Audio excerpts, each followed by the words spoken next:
Part 2, The Dagger in the Dark. Hello, wonderful people, and welcome back to the channel. Today, we're not just diving into a book, we're stepping through a creaking, ancient door, leaving the familiar warmth of our world behind, and entering a place where parlor games turn deadly, and every shadow holds a secret. We're going to talk about a true gem of classic crime fiction, a story that grips you from its very first chilling scene, Cecil Day Lewis, writing as Nicholas Blake, and his masterpiece, The Crime at Black Dudley. Now, you know that feeling, don't you? That particular delicious shiver you get when you picture an old, grand manor house. Not one of those perfectly manicured, pristine estates, but something a little more, lived in. A place where the dust motes dance in the slivers of sunlight that pierce through ancient, leaded windows, where the very air feels thick with untold stories, with the echoes of generations past. A place where, perhaps, a certain subtle chill permeates the stone, even when a roaring fire attempts to banish the gloom from the grand drawing room. This isn't just a house, it's a character in itself, breathing with a history that predates most of its current inhabitants, a history that feels both imposing and strangely inviting. Imagine, if you will, the scene. It's Black Dudley Manor, a name that itself conjures images of dark secrets and foreboding. The year is the early 1930s. Inside, a party is in full swing, though perhaps full swing isn't quite the right phrase for the rather formal, almost stiff gathering that has assembled. The guests are a fascinating, eclectic mix, academics with sharp minds and sharper tongues, an explorer back from exotic lands, society figures whose smiles never quite reach their eyes, and a sprinkling of the independently wealthy, all united, it seems, by their host, a certain eccentric professor. They're all dressed in their finest evening wear, an ironic contrast to the primal drama about to unfold. The air is alive with the clinking of glasses, the murmur of polite conversation, punctuated by the occasional, slightly too loud laugh. Yet, beneath this veneer of sophisticated merriment, there's a subtle current, a peculiar tension, almost an unspoken challenge hanging in the air. It's the kind of party where you sense that things aren't quite as they seem, where everyone is playing a role, and the real drama is yet to begin. The shadows stretch long and lean from the flickering firelight, making the tapestries on the walls seem to writhe, and turning familiar furniture into monstrous, watchful shapes. It's the perfect stage for something out of the ordinary. And it is precisely the sense of the extraordinary that our host leans into. As the evening draws on, and the cocktails loosen tongues, a rather peculiar proposition is made. It's time for the Black Dudley Dagger Ritual. A tradition, our host explains with a gleam in his eye, passed down through generations of the Dudley family, an ancient, some might say quaint, parlor game. Now, usually, when you hear parlor game, you think charades, or perhaps a spirited round of whist. But this, my friends, is something altogether different. This is a game that toys with the very idea of death, albeit playfully. The rules are simple, almost childishly so, designed to amplify the suspense while supposedly guaranteeing safety. Everyone is instructed to hold hands, forming an unbroken circle, a human chain that, in theory, prevents anyone from moving, from sneaking about in the dark. One person, chosen at random, is designated as the killer. They are given a prop, a ceremonial dagger, dull, harmless, polished for show, not for blood. Another is chosen as the victim. Then, all the lights are extinguished, plunging the room into absolute, disorienting darkness. In this profound blackness, the killer must make their way to the victim and, with a theatrical flourish, stab them with the ceremonial dagger. The object of the game: to create a thrilling moment of mock horror, a harmless frisson of manufactured danger, followed by nervous. Part 2, Introduction, A Weekend Gone Wrong. Hey everyone, and welcome back to the channel, where we dust off the classics and peel back the layers of some truly timeless tales. Or, if you're new here, a huge welcome to our little corner of the internet, dedicated to the glorious, often perplexing, and always entertaining world of Golden Age detective fiction. Today, we're not just opening a book, we're accepting an invitation to a weekend that, shall we say, takes a dramatic turn for the worse. We're stepping into the elegant, yet increasingly sinister, world of Margery Allingham's classic, The Crime at Black Dudley. Now, imagine this: you've received a coveted invitation. It's for a house party at a grand, old English country estate, Black Dudley. Picture the scene: roaring fires, impeccable service, sophisticated guests, a delightful mix of the charming, the eccentric, and the subtly intimidating. There's witty banter over cocktails, games of bridge in the drawing room, perhaps a stroll through manicured gardens, followed by sumptuous dinners and late-night conversation. It's the epitome of a luxurious, almost dreamlike escape from the everyday.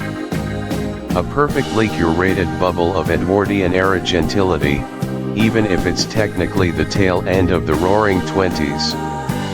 Sounds idyllic, right? Almost too perfect?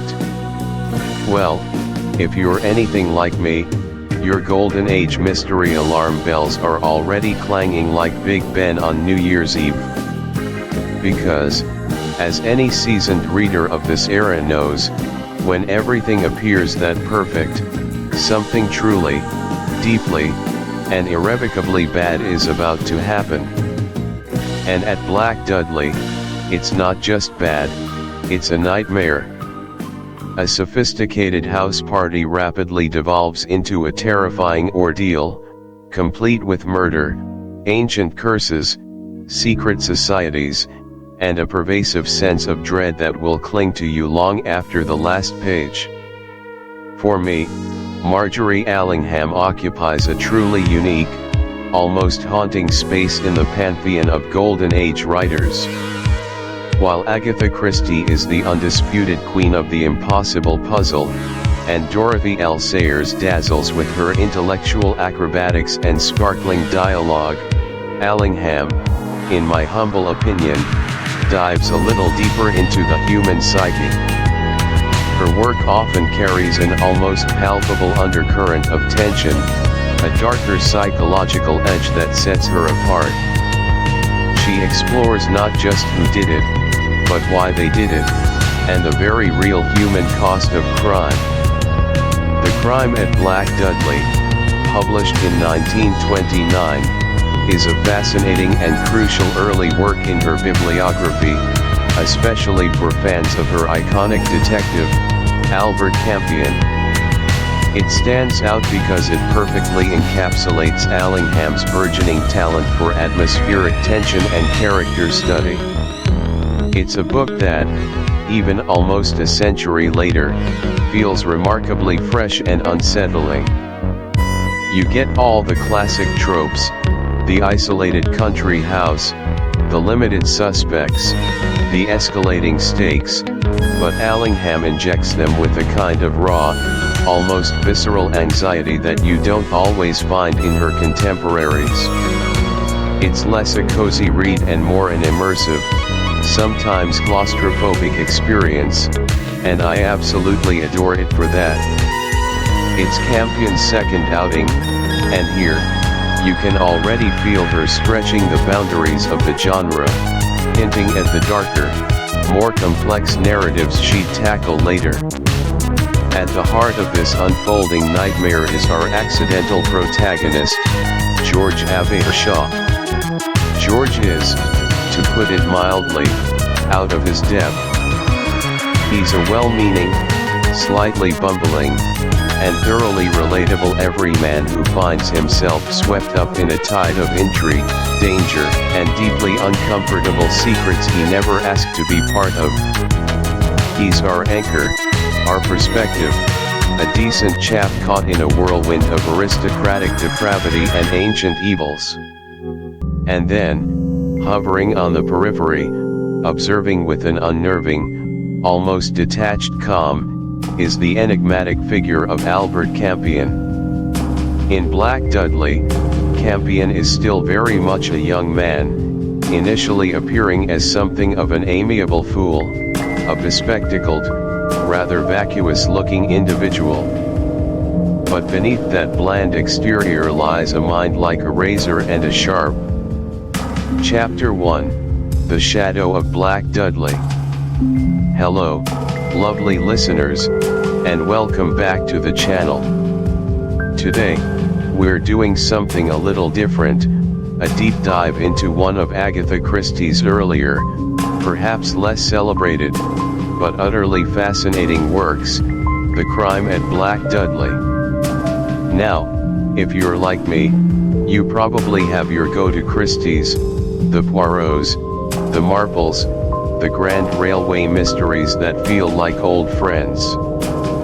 But there's a real treasure trove to be found in her independent novels, the ones where she was still experimenting, still shaping the mold of the modern detective story, still finding her voice in that unique blend of psychological insight and intricate plotting.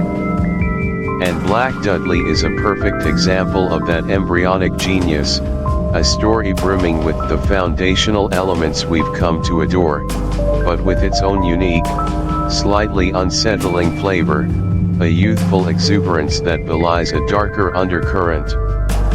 For this video, we're going to treat it almost like an audiobook experience, really sinking our teeth into the atmosphere and the intricate dance of her plot, allowing ourselves to be fully transported.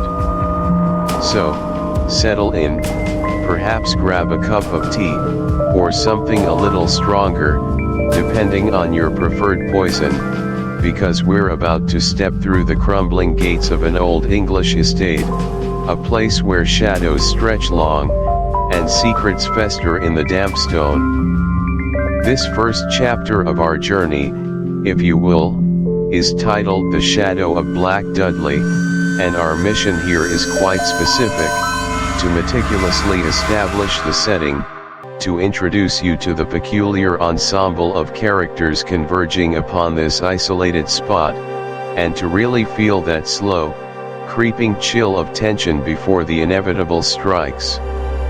It's about laying the groundwork, building that palpable sense of anticipation that Christie was so brilliant at. Let's begin, as all good mysteries should, with the stage itself. Imagine, if you will, a house. Not just any house, but Black Dudley.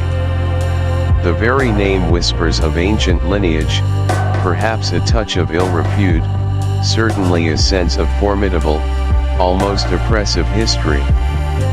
Christie, master that she was, didn't just describe buildings, she imbued them with personality, with a mood, with a soul, sometimes dark, sometimes weary. And Black Dudley, my friends, is a character in its own right, a silent, stony giant brooding over the English countryside. It stands isolated, quite deliberately so, I imagine, Not perched on a picturesque hill overlooking a quaint village with a cheerful pub and a bustling market, but rather tucked away, almost swallowed by its own sprawling, untamed grounds, as if it wishes to escape the prying eyes of the modern world, to hide its own secrets beneath a mantle of silence.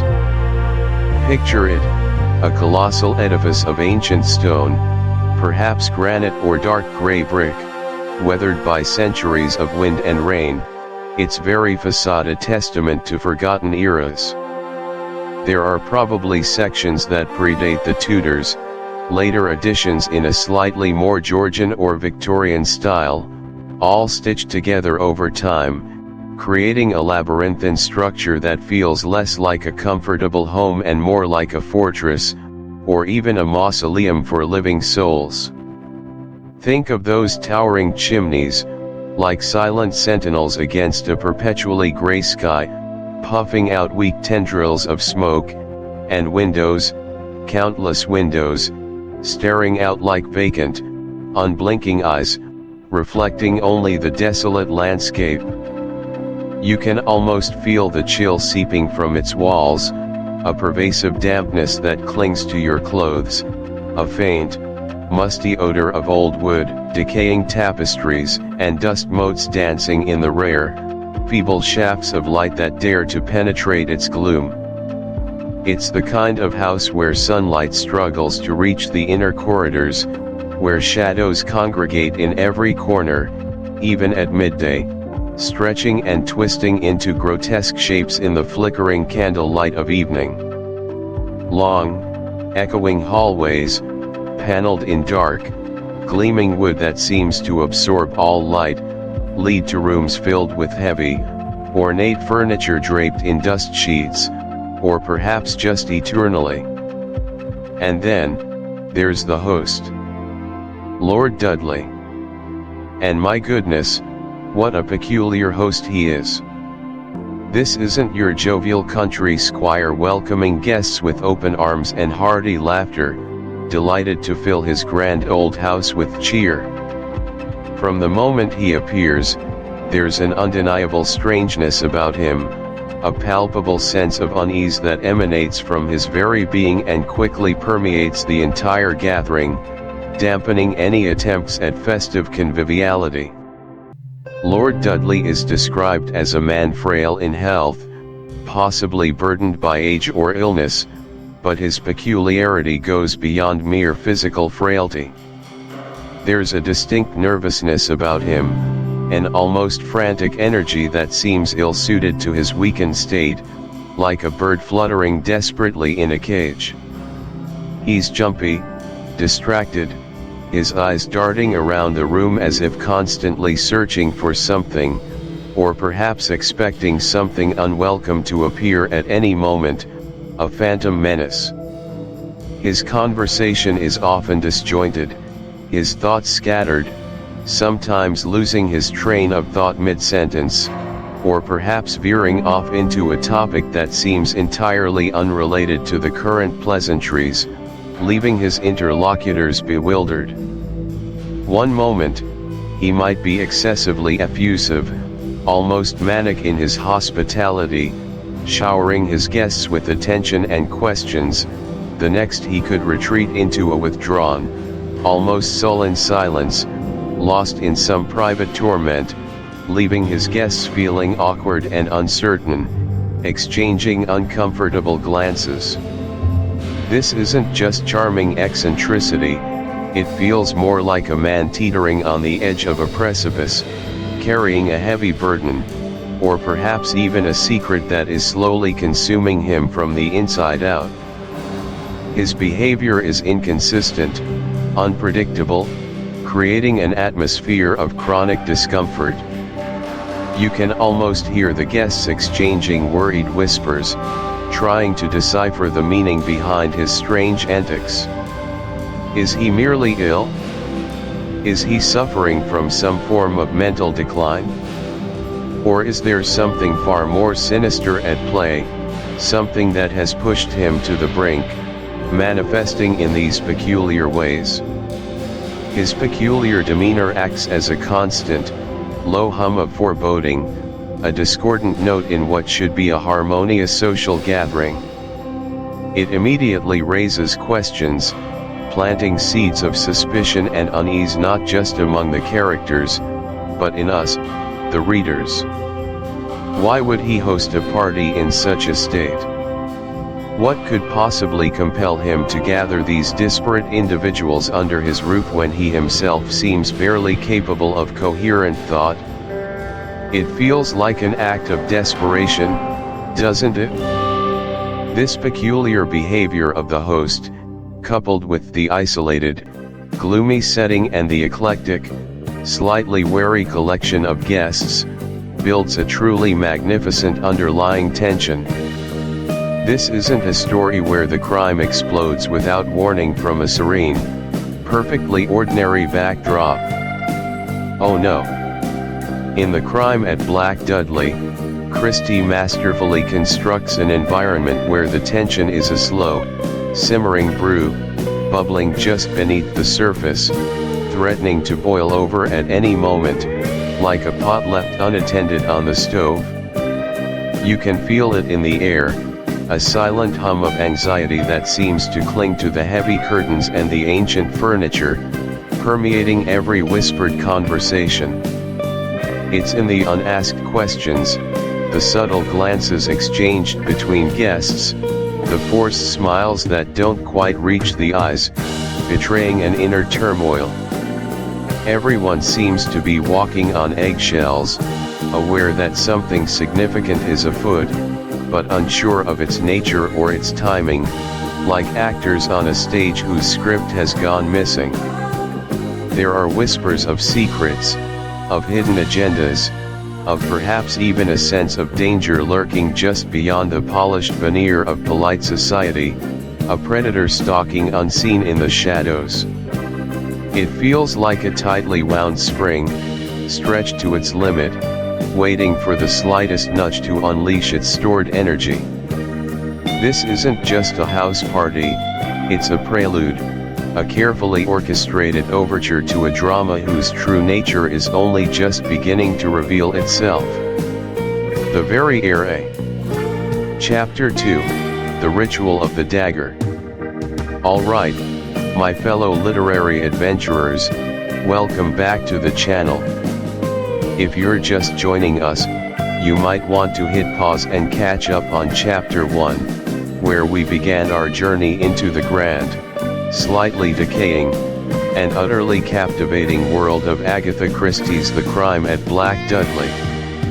We set the stage, met our eclectic cast of characters, a mix of bright young things, seasoned socialites, and a certain rather unassuming Dr. Anne felt that first subtle chill in the air, a whisper of unease beneath the polite chatter of a country house weekend. But for those of you who've been with me from the start, who felt that delicious build-up, let's dive headfirst into what truly defines this novel, what irrevocably throws it from a simple, if tense, country house gathering into the terrifying, thrilling realm of a classic Christie murder mystery. We're talking about the moment the game stops being a game. We're talking about Chapter 2, The Ritual of the Dagger. This isn't just about a murder, it's about how that murder unfolds, the specific, almost theatrical mechanics that lead to a life being extinguished in a room full of people.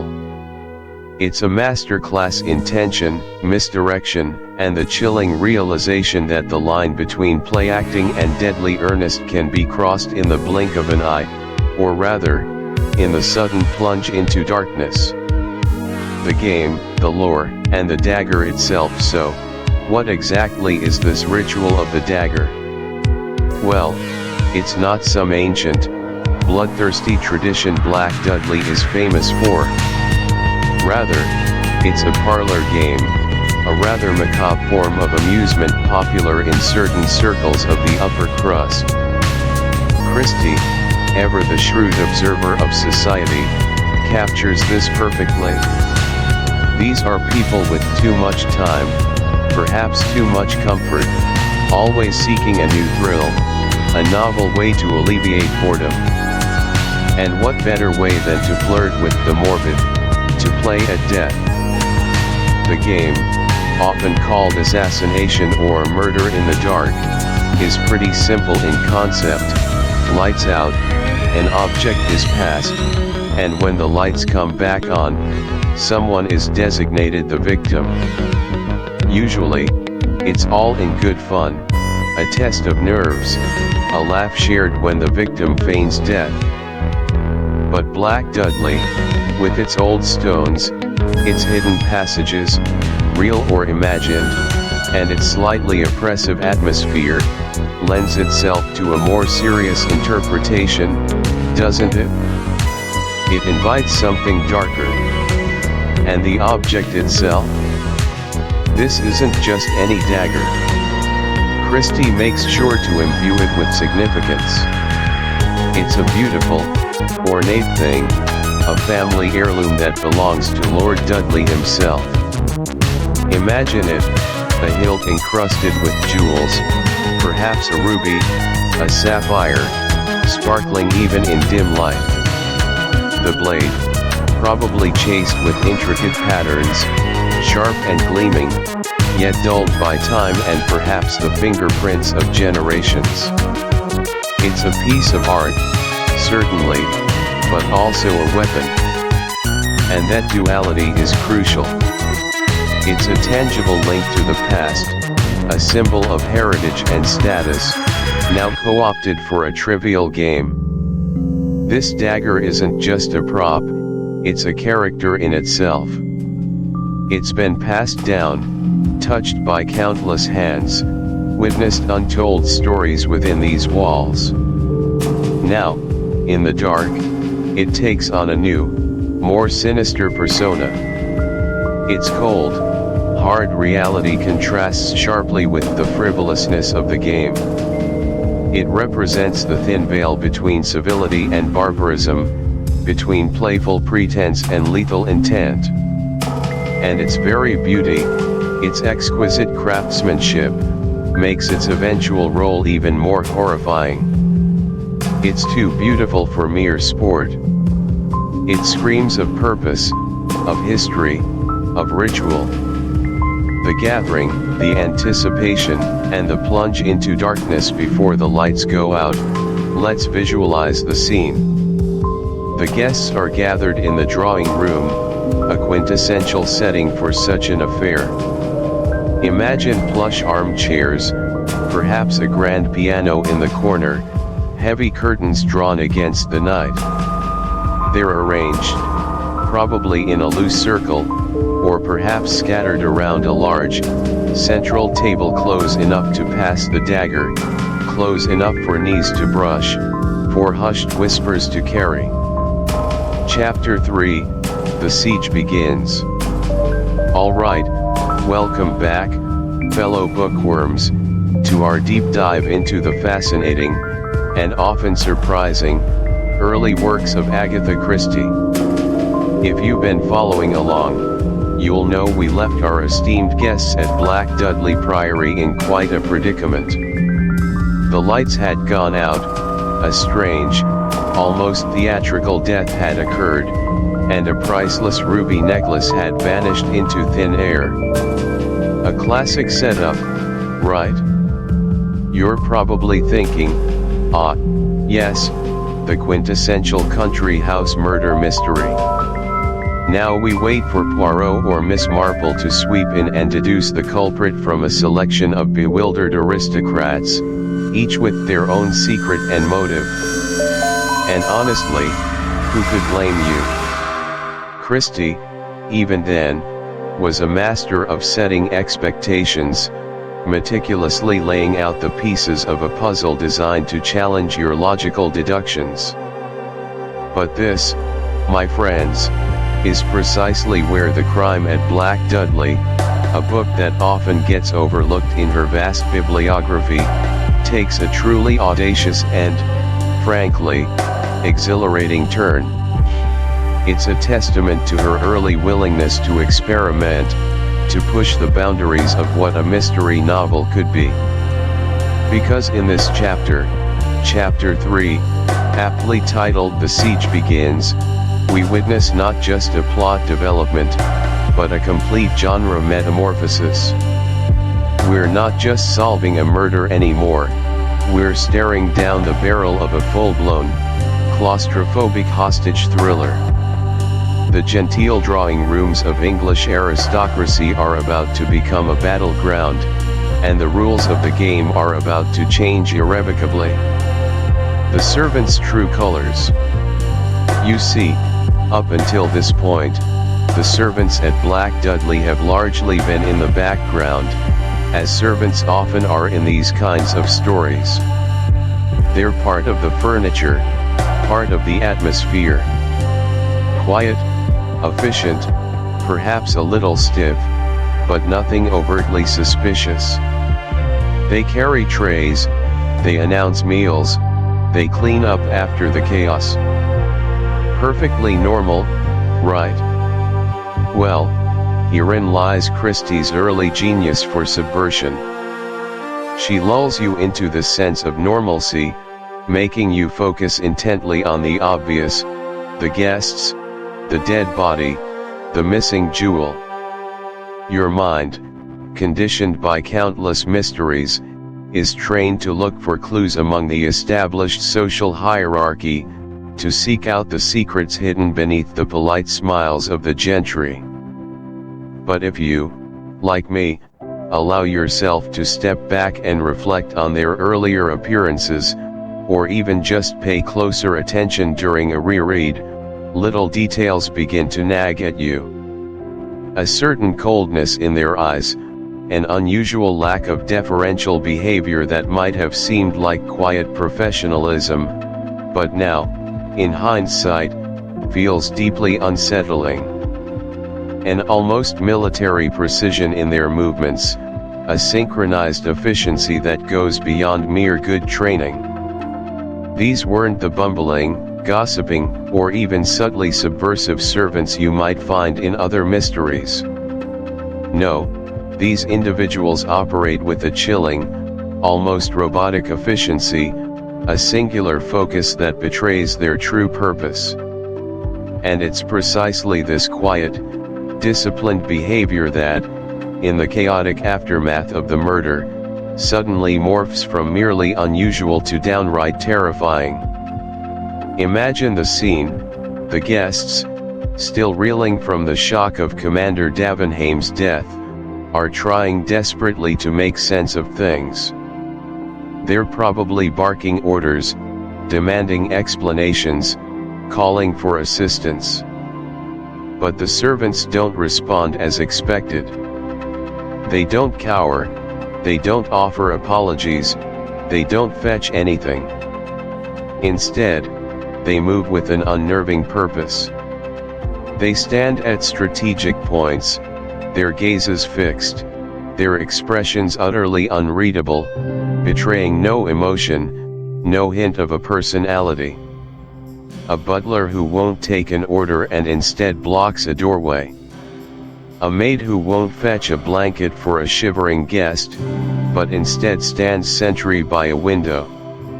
It's like watching a perfectly synchronized machine suddenly reveal its true, menacing function. The realization dawns slowly, like a chill creeping up your spine, a cold knot forming in your stomach.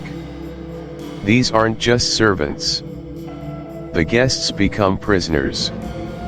This brings us to the pivotal, excruciating moment of psychological transition for the characters themselves.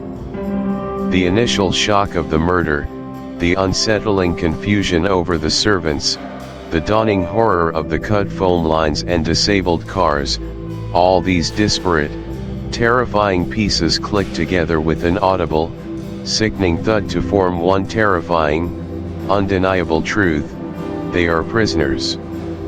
Not just stuck in a house by bad luck or circumstance, but actively, deliberately held captive. Think about the sheer, seismic shift in mindset that requires. 1 minute you're a privileged guest at a sophisticated house party, perhaps a little inconvenienced by a murder, but still largely in control of your own destiny, perhaps even relishing the thrill of a real-life mystery. The next, you're a pawn, a plaything in someone else's terrifying, deadly game. The shift from "we need to solve this crime" to "we need to survive this situation" is immediate, brutal, and utterly disorienting. You can almost feel the collective intake of breath from the assembled guests as this monstrous reality sinks in. The initial bravado, the attempts at asserting authority, the polite exasperation, all of it dissipates like smoke, replaced by a cold, sickening dread that settles deep in their bones. Some might succumb to outright panic, their minds racing, searching desperately for a way out, any way out, no matter how illogical or dangerous. Others might withdraw into a stunned, disbelieving silence, their faces pale, their eyes wide with fear, their bodies frozen in disbelief. There will be those who try to rationalize, to argue, to deny the undeniable, clinging to the last vestiges of their former reality. But the unmoving, silent figures of the servants now strategically placed at every door, blocking every corridor, their unblinking eyes and lack of response to pleas or threats, is a constant, chilling reminder of their utter powerlessness. The grand dining room, or perhaps the opulent drawing room where they've been gathered, suddenly transforms from a space of conviviality and comfort into a gilded cage. Every shadow seems to deepen, every creak of the old house amplifies the feeling of being watched, being hunted, of the walls closing in. The very air seems to thicken with unspoken fear, a palpable tension that crackles in the atmosphere. They are no longer a collection of individuals with their own distinct agendas and social standings, they are a collective, trapped entity, united only by their shared, terrifying predicament. The murder, which initially seemed to be the central crisis, the most urgent problem, now feels almost secondary to the horrifying, immediate reality of their imprisonment. The stakes have been raised exponentially, from a matter of intellectual justice to a visceral, agonizing matter of sheer survival. It's a terrifying moment of clarity, where the genteel facade of the English country house is stripped away to reveal a brutal, primal struggle beneath, a chilling exploration of human vulnerability when all societal norms are suddenly shattered. Von Faber's demands. And into this crucible of fear and despair, into this chilling tableau of helplessness, steps the architect of their misery, the puppet master himself, the utterly chilling figure of Von Faber. Up until this point, the threat has been nebulous, implied by the silent, ominous servants, a faceless, nameless danger. But now, it takes on a very human, very articulate, and infinitely more terrifying form, giving a face to their torment. Von Faber isn't some back-alley thug, nor is he a wild-eyed fanatic. He's introduced with an almost theatrical flair, a man of cold, calculating intelligence and unwavering, ruthless resolve. He might be impeccably dressed, his clothes tailored to perfection, his mannerisms refined, his voice calm, measured, and utterly controlled. He speaks not with bluster, but with an chilling, almost academic precision. But beneath that polished, sophisticated exterior lies a ruthless pragmatism, a complete Chapter 4, The Missing Papers. Welcome back, fellow travelers of mystery, to our deep dive into Agatha Christie's often overlooked gem, The Crime at Black Dudley. Last time, we left our hapless partygoers reeling, trapped within the grand, yet suddenly menacing, walls of Black Dudley, grappling with the shock of a murder and the chilling realization that their festive evening had turned into a terrifying siege. The initial chaos, the confusion, the sheer disbelief, it was all a whirlwind. But as the dust begins to settle, a more sinister, and perhaps more focused, objective starts to emerge from the shadows. It's a chilling escalation, one that twists the very concept of hospitality into a grotesque trap. Today, in what we're calling Chapter 4, The Missing Papers, we're peeling back the layers to uncover the true motive behind this audacious crime. It's not just about a body in a chair anymore, it's about something far more tangible, something that has the power to dictate lives, fortunes, and perhaps even the fate of nations. What could possibly drive a group of criminals to such extreme measures, to hold an entire house party hostage? The answer, as is often the case with Christie, lies not just in who did it, but in why. The criminal search for incriminating documents. From the moment the initial shock wears off, it becomes chillingly clear that Coombs' murder wasn't a spontaneous act of violence. Oh no, this was premeditated, orchestrated, and, most importantly, purposeful. The criminals aren't just here to silence him, they're here to find something. Think about it. Why go to the trouble of staging an entire siege, risking capture, if all you wanted was one man dead? No, the motive runs deeper. It's about retrieval. It's about ensuring certain information never sees the light of day. Imagine the scene, Coombs' body, still slumped in the chair, but now, the criminals are methodically going through his pockets, searching his person, tearing apart the immediate vicinity where he fell. They're not looking for clues to who killed him, they already know. They're searching for something he carried. These aren't just any documents, these are incriminating documents. Papers that could expose a network, reveal a conspiracy, or perhaps even incriminate the very people holding the house hostage. The stakes, my friends, are astronomically high. This isn't the first time we see this trope in fiction, is it? The secret plans, the hidden ledger, the compromising letters. It's a classic for a reason. It immediately raises the tension because it tells us that the criminals are not just petty thugs, they are people with something significant to lose. Their desperation fuels their ruthlessness.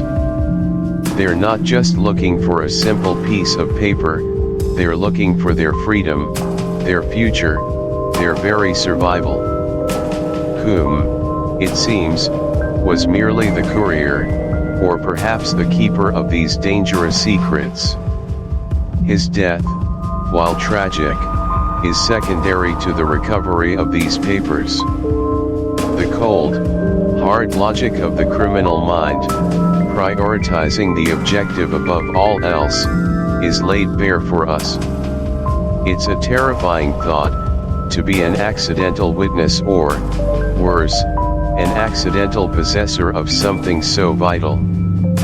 The interrogation of the guests by the criminals with Coombs' immediate surroundings thoroughly ransacked and the initial search fruitless, the criminals' attention inevitably turns to the most vulnerable group in the house, the guests. The mood shifts from frantic searching to cold, calculated intimidation. This is where the siege truly begins to bite, where the psychological warfare comes into full play. The criminals, led by their enigmatic and utterly ruthless leader, aren't just demanding silence, they're demanding answers.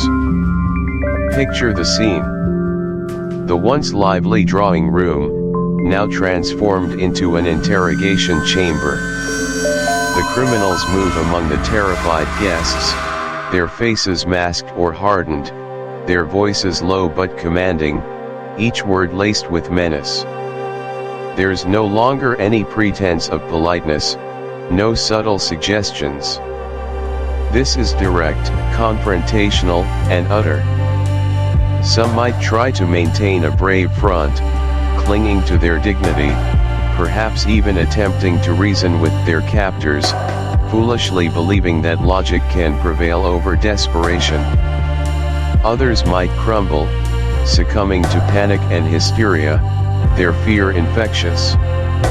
Then there are those who might retreat into themselves, trying to become invisible, hoping that by attracting no attention, they might escape notice. Suspicion begins to fester among the guests themselves. Who among them might be complicit? Who might inadvertently hold the key to their freedom or their doom? The enforced intimacy of captivity, coupled with extreme stress, can bring out the best and worst in people. Friendships are tested, alliances are forged, and hidden resentments might bubble to the surface. This psychological strain is a masterstroke of Christie's writing. It grounds the fantastical premise in human reality. We, as readers or viewers, aren't just observing a plot, we're witnessing the erosion of sanity, the unraveling of social norms under duress. It's a terrifying exploration of what happens when the thin veneer of civilization is peeled back, revealing the raw fear and instinct for survival beneath. Their world has shrunk to the confines of Black Dudley, and every moment is an agonizing wait for the next shoe to drop, the next thread to emerge. Sleep is fitful, food goes untouched, and the ticking of the clock feels like a countdown to an unknown horror. The frantic search for the MacGuffin within the house, as the interrogations yield no immediate results, the criminals become increasingly agitated, their frustration palpable. Time is ticking, and these invaluable documents, our MacGuffin, as we call it in storytelling, remain elusive. A MacGuffin, for those unfamiliar, is that plot device, that object, or goal, that the characters are desperately seeking. Its specific nature might be less important than its existence, it's what drives the entire narrative forward. Here, the MacGuffin is those incriminating papers. And the criminals, by now, are absolutely convinced they are somewhere within Black Dudley. The search intensifies, transforming from a focused interrogation to a frantic, destructive ransacking of the entire house. No stone is left unturned, no cupboard unopened, no piece of furniture undisturbed. The beautiful, stately rooms of Black Dudley, which once hosted elegant parties, are systematically torn apart. Cushions are ripped open, books are pulled from shelves and shaken out, tapestries are checked for hidden compartments, and floorboards are inspected for loose panels. Every potential hiding place, no matter how unlikely, is scrutinized. Imagine the chaos, the sheer violation of it all. The rhythmic thud of a heavy boot against a wall, the tearing sound of fabric, the muffled curses of the frustrated searchers. The meticulous order of a grand country house gives way to an escalating scene of destruction. The criminals aren't just searching, they're tearing through the very fabric of the house, their movements becoming more aggressive, more desperate, as the hours tick by and the papers remain hidden. This physical manifestation of their search highlights their growing desperation. They know what they're looking for, they know its immense value, and they know the consequences of failing to retrieve it. The psychological impact of this destructive search on the guests is also profound. Not only are they physically confined and psychologically tormented, but they are also forced to watch as their sanctuary, their temporary home, is systematically destroyed. It's a symbolic dismantling of their world, an external representation of the internal turmoil they are experiencing. The search becomes a race against time, not just for the criminals, but for everyone. If the papers are found, what will happen to the witnesses?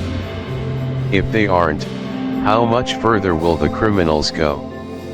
The MacGuffin, those missing papers, is the linchpin. It is the reason for Coombs' death, the cause of the siege, and the driving force behind every escalade. Chapter 5, The Enigma of Albert Campion.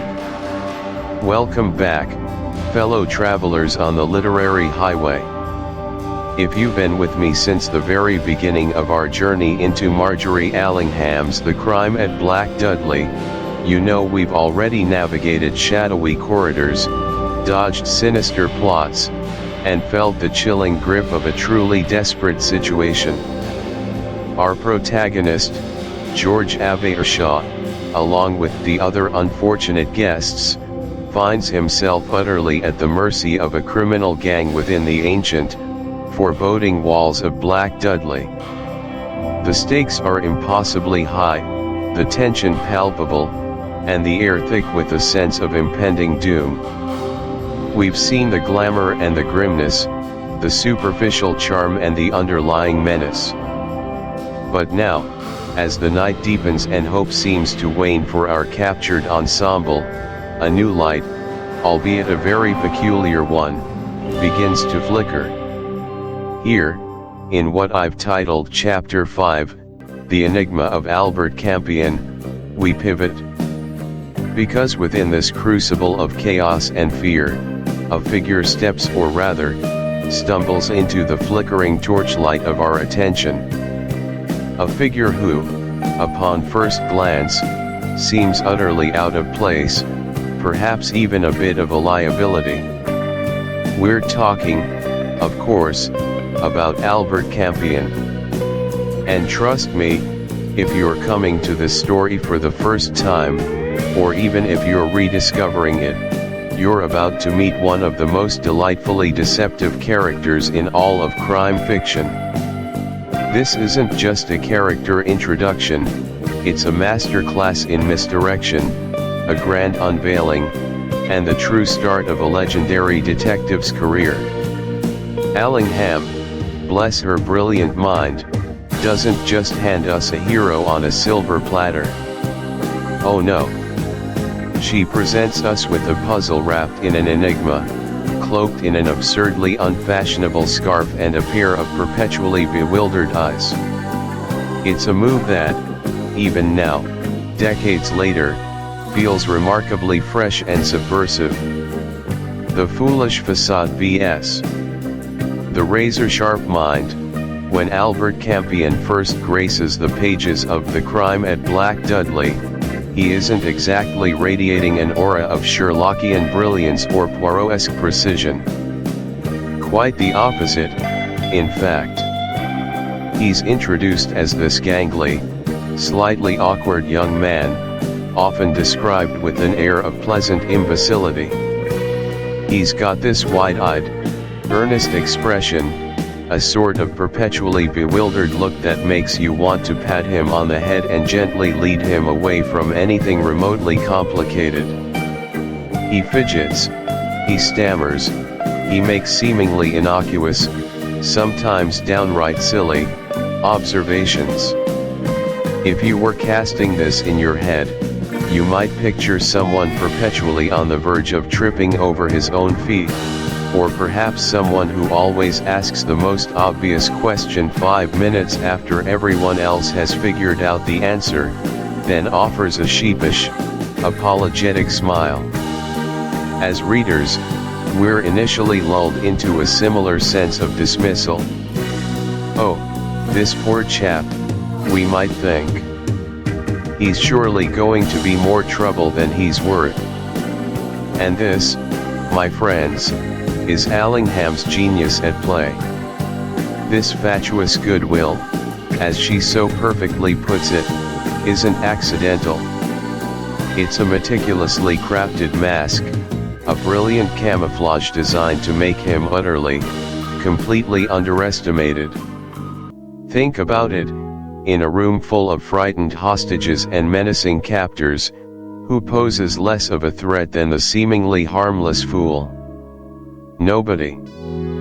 He slips under the radar, becoming almost invisible to those who are too caught up in their own power or panic to look deeper. He's the quiet background noise, the awkward relative everyone tolerates, the one whose opinions are easily dismissed. But beneath that veneer of amiable idiocy, there's a mind working at a frightening speed, processing information, analyzing situations, and connecting dots that no one else even perceives. It's like watching a chess grandmaster play against a group of novices, while pretending he's just learning the rules, occasionally moving his bishop like a knight just to reinforce the illusion. Every bumbling comment, every seemingly naive question, is actually a precisely aimed probe, a psychological maneuver designed to extract information or sub. Now, with his disarming facade and his encyclopedic knowledge of villainy, Campion isn't content to simply sit back and wait for rescue. Oh no. This is where his brilliance truly shines, where he transforms from a passive observer into an active, albeit stealthy, player in this deadly game. He begins to manipulate his captors, not with brute force or overt defiance, but with the quiet precision of a master puppeteer. He truly embodies the phrase "still waters run deep." He uses his seemingly foolish demeanor as a weapon, turning his perceived weakness into an unparalleled strength. He asks questions that a clearly intelligent hostage would never be permitted to ask, questions that would immediately raise suspicion and invite harsh retaliation. But coming from the harmless Campion, they're dismissed as the ramblings of a dimwit, or perhaps even seen as amusing. Yet, these ramblings are carefully constructed probes, designed to elicit information, to sow seeds of doubt among the captors, or to subtly nudge them toward a particular course of action that serves Campion's hidden agenda. For instance, he might innocently lament, "Oh dear, it's such a chilly night." Perhaps a small fire in that unused hearth might cheer everyone up. And maybe loosen the creaking door hinges too, it makes such a frightful racket. This seemingly innocent suggestion could actually be a way to create a diversion, obscure a sound, or identify a structural weakness. He might suggest a seemingly innocuous change to their routine, a slight adjustment to their guard rotation, or a different way of handling the hostages, all presented with that air of helpful but utterly misguided sincerity. The captors, viewing him as harmless, might even adopt his suggestions, thinking they came up with the idea or that they're humoring the fool. They become unwitting participants in his schemes, their confidence and arrogance blinding them to the subtle strings being pulled. They laugh at his apparent stupidity, never realizing they are the puppets dancing to his tune. It's psychological warfare at its finest. He exploits their overconfidence, their complacency, and their underestimation of him. He creates small diversions, plants seeds of distrust among them, and subtly gathers intelligence that no other captive could hope to obtain. He's not fighting them head-on, he's playing chess, and they don't even realize they're on the board, let alone that Campion is already planning 3 moves ahead. He's making them think they're in control, while he's the one truly dictating the tempo and direction of events, slowly turning their carefully constructed prison into his own stage for escape. This is the moment where we, as readers, truly begin to grasp the depth of Campion's strategic mind, seeing beyond the facade to the calculating genius beneath. It's thrilling to watch unfold, a quiet rebellion executed with such finesse it almost goes unnoticed. Almost. He's not just escaping, he's orchestrating their downfall from within. Abershaw's awakening, trust in the unlikely hero. Amidst all this covert maneuvering, we have George Abershaw, our everyman. George is initially, and quite understandably, as bewildered and perhaps even annoyed by Campion as any reasonable person would be. He sees the bumbling, seemingly inept young man and probably wonders if this is just another layer of bad luck piled onto an already disastrous evening. Who could possibly rely on such a fellow in a crisis? George, as a sensible and relatively straightforward individual, is not naturally inclined to trust such an oddity. His initial assessment is likely shared by many readers. Campion is an unfortunate, if harmless, eccentric. But as the hours stretch on, and Campion continues his subtle dance of deception, George begins to notice things. Small things, at first. A flash of intelligent calculation in Campion's eyes, quickly hidden. A seemingly foolish comment that, in retrospect, yielded a crucial piece of information, perhaps a detail about the layout of the house, or a character flaw of. Chapter 6, Whispers in the Corridor. Welcome back, fellow armchair detectives, to another deep dive into the chaotic elegance of the crime at Black Dudley. We've moved past the initial shock, past the frantic calls, past the official arrival of, well, some officials. But really, let's be honest, the true investigation, the one that truly matters in these classic Golden Age mysteries, often happens from within. It's the guests themselves, trapped in this isolated country house, who start piecing things together. And that's exactly where we find ourselves in what I've titled for our journey, Chapter 6, Whispers in the Corridor. This is where the internal clock of Black Dudley truly starts ticking, not just for the police, who are certainly doing their admirable, if somewhat slow, work, but for the very people who were enjoying a rather ill-fated weekend party just hours before. The official channels, while necessary, often miss the subtle undercurrents, the personal vendettas, the hidden histories that only those present can even begin to glimpse. It's a closed-room mystery, yes, but it's also a closed circle of suspects, and that changes everything. In this chapter, we're witnessing the birth of an unlikely, yet incredibly potent, investigative team. Think about it, you're surrounded by people you thought you knew, maybe even loved, and suddenly one of them is dead, and the finger of blame could point anywhere. The polite veneer of society cracks, revealing raw fear and, more importantly for us, raw intellect beneath. There's a peculiar urgency that only comes from being personally implicated, from knowing that your own freedom, perhaps even your life, depends on unmasking the truth. Our spotlight this time falls primarily on two characters, Abershaw and Meghia. It's fascinating, isn't it, how murder, this most disruptive of events, often forces unexpected alliances. You find yourselves gravitating towards those you trust, those whose minds you respect, especially when the stakes are literally life and death.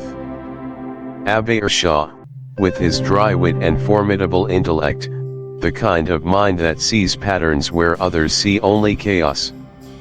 And Margery, perhaps less overtly brilliant, but with an earthy common sense, a sharp eye for detail, and a practicality that anchors Avershaw's more abstract deductions. They are, in a word, formidable. So, let's talk about their clandestine meetings. You can almost feel the atmosphere, the hushed tones late at night, shadows playing tricks on the old paneling of Black Dudley. I imagine them by a dying fire in one of the smaller, less frequented sitting rooms, or in a quiet corner of the library, well after everyone else has retreated to their rooms, or at least pretended to. The clock on the mantelpiece ticking away, the wind rattling the ancient windows, each sound amplifying the secrecy of their discussions. There's a delicious tension in these moments.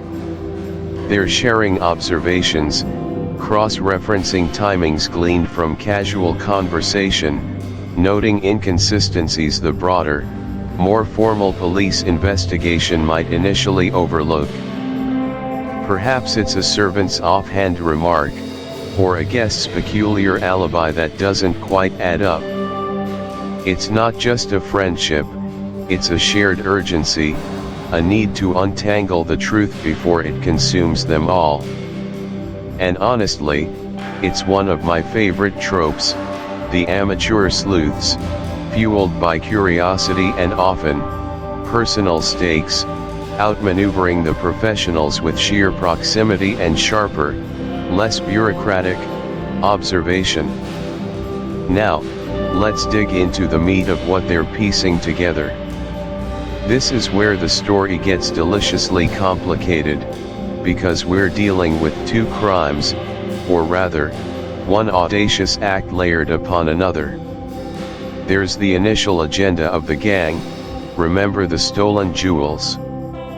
The implied threat, the calculated disruption, perhaps even a kidnapping, all orchestrated with a flair for the dramatic.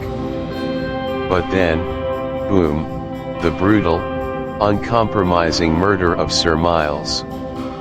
Avershau and Margery, with their combined intelligence, start to dissect this crucial divergence.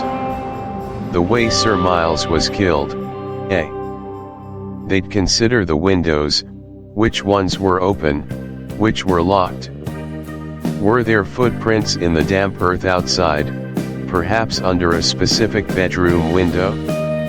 They're practically walking the entire scene in their minds, trying to inhabit the killer's movements, the gang's movements, and the general confusion of that fateful night. This kind of spatial reasoning is absolutely crucial in Golden Age mysteries. The house is never just a setting, it's a blueprint for the crime itself, a silent conspirator or a revealing map. They're looking for discrepancies between what should have happened according to the initial narrative, and what could have happened given the specific architecture and the timing. Every dusty corner, every creaking floorboard, every half-forgotten service bell holds a potential clue in their mental reconstruction. But perhaps the most unsettling, the most psychologically fraught aspect of this internal investigation, is the shifting sands of suspicion. Imagine being locked in a grand, albeit now menacing, house with a murderer, and knowing it could be anyone you've just shared a laugh with, a drink with, or even a deeply personal conversation. The veneer of trust, the comfortable assumptions of friendship, they all erode with every passing hour. It's a truly chilling thought. Initially, perhaps, suspicion is broad, a generalized anxiety hanging heavy in the air. Everyone is a potential suspect, and the mere thought is sickening. But as Avershau and Margery dig, as they gather small pieces of information, a nervous tick here, an overly eager denial there, a convenient but shaky alibi, and as they observe the subtle reactions of their fellow guests, these suspicions start to crystallize and shift. Who seems too calm, displaying an almost unnerving composure? Who seems too distraught, perhaps feigning grief to deflect attention? Who has an alibi that's just a little too perfect, almost rehearsed? Lord Peter Wimsey, with his usual enigmatic charm and theatrical nonchalance, might be observed with a new, scrutinizing gaze. Is his seemingly detached curiosity a cover for something deeper, or simply his inherent nature? Bundle, driven by her own sense of adventure, her sharp intelligence, and a burgeoning affection for Peter, is certainly under scrutiny, but she's also actively trying to help, making her a curious figure in this web of doubt. Then there are the other guests, the quiet ones, the boisterous ones, the ones with their own hinted at secrets and shadowy pasts. Each interaction, each casual remark, each glance exchanged across the dining table is suddenly fraught with layers of hidden meaning. Avir Shah, with his keen psychological eye for human behavior, and Megha, with her practical common sense grounded in reality, are trying to read between the lines of polite society, to peel back the layers of pretense and fear. It's a truly uncomfortable position, looking at friends, acquaintances, and even strangers alike, and knowing one of them is capable of murder. The emotional toll of this pervasive distrust is immense.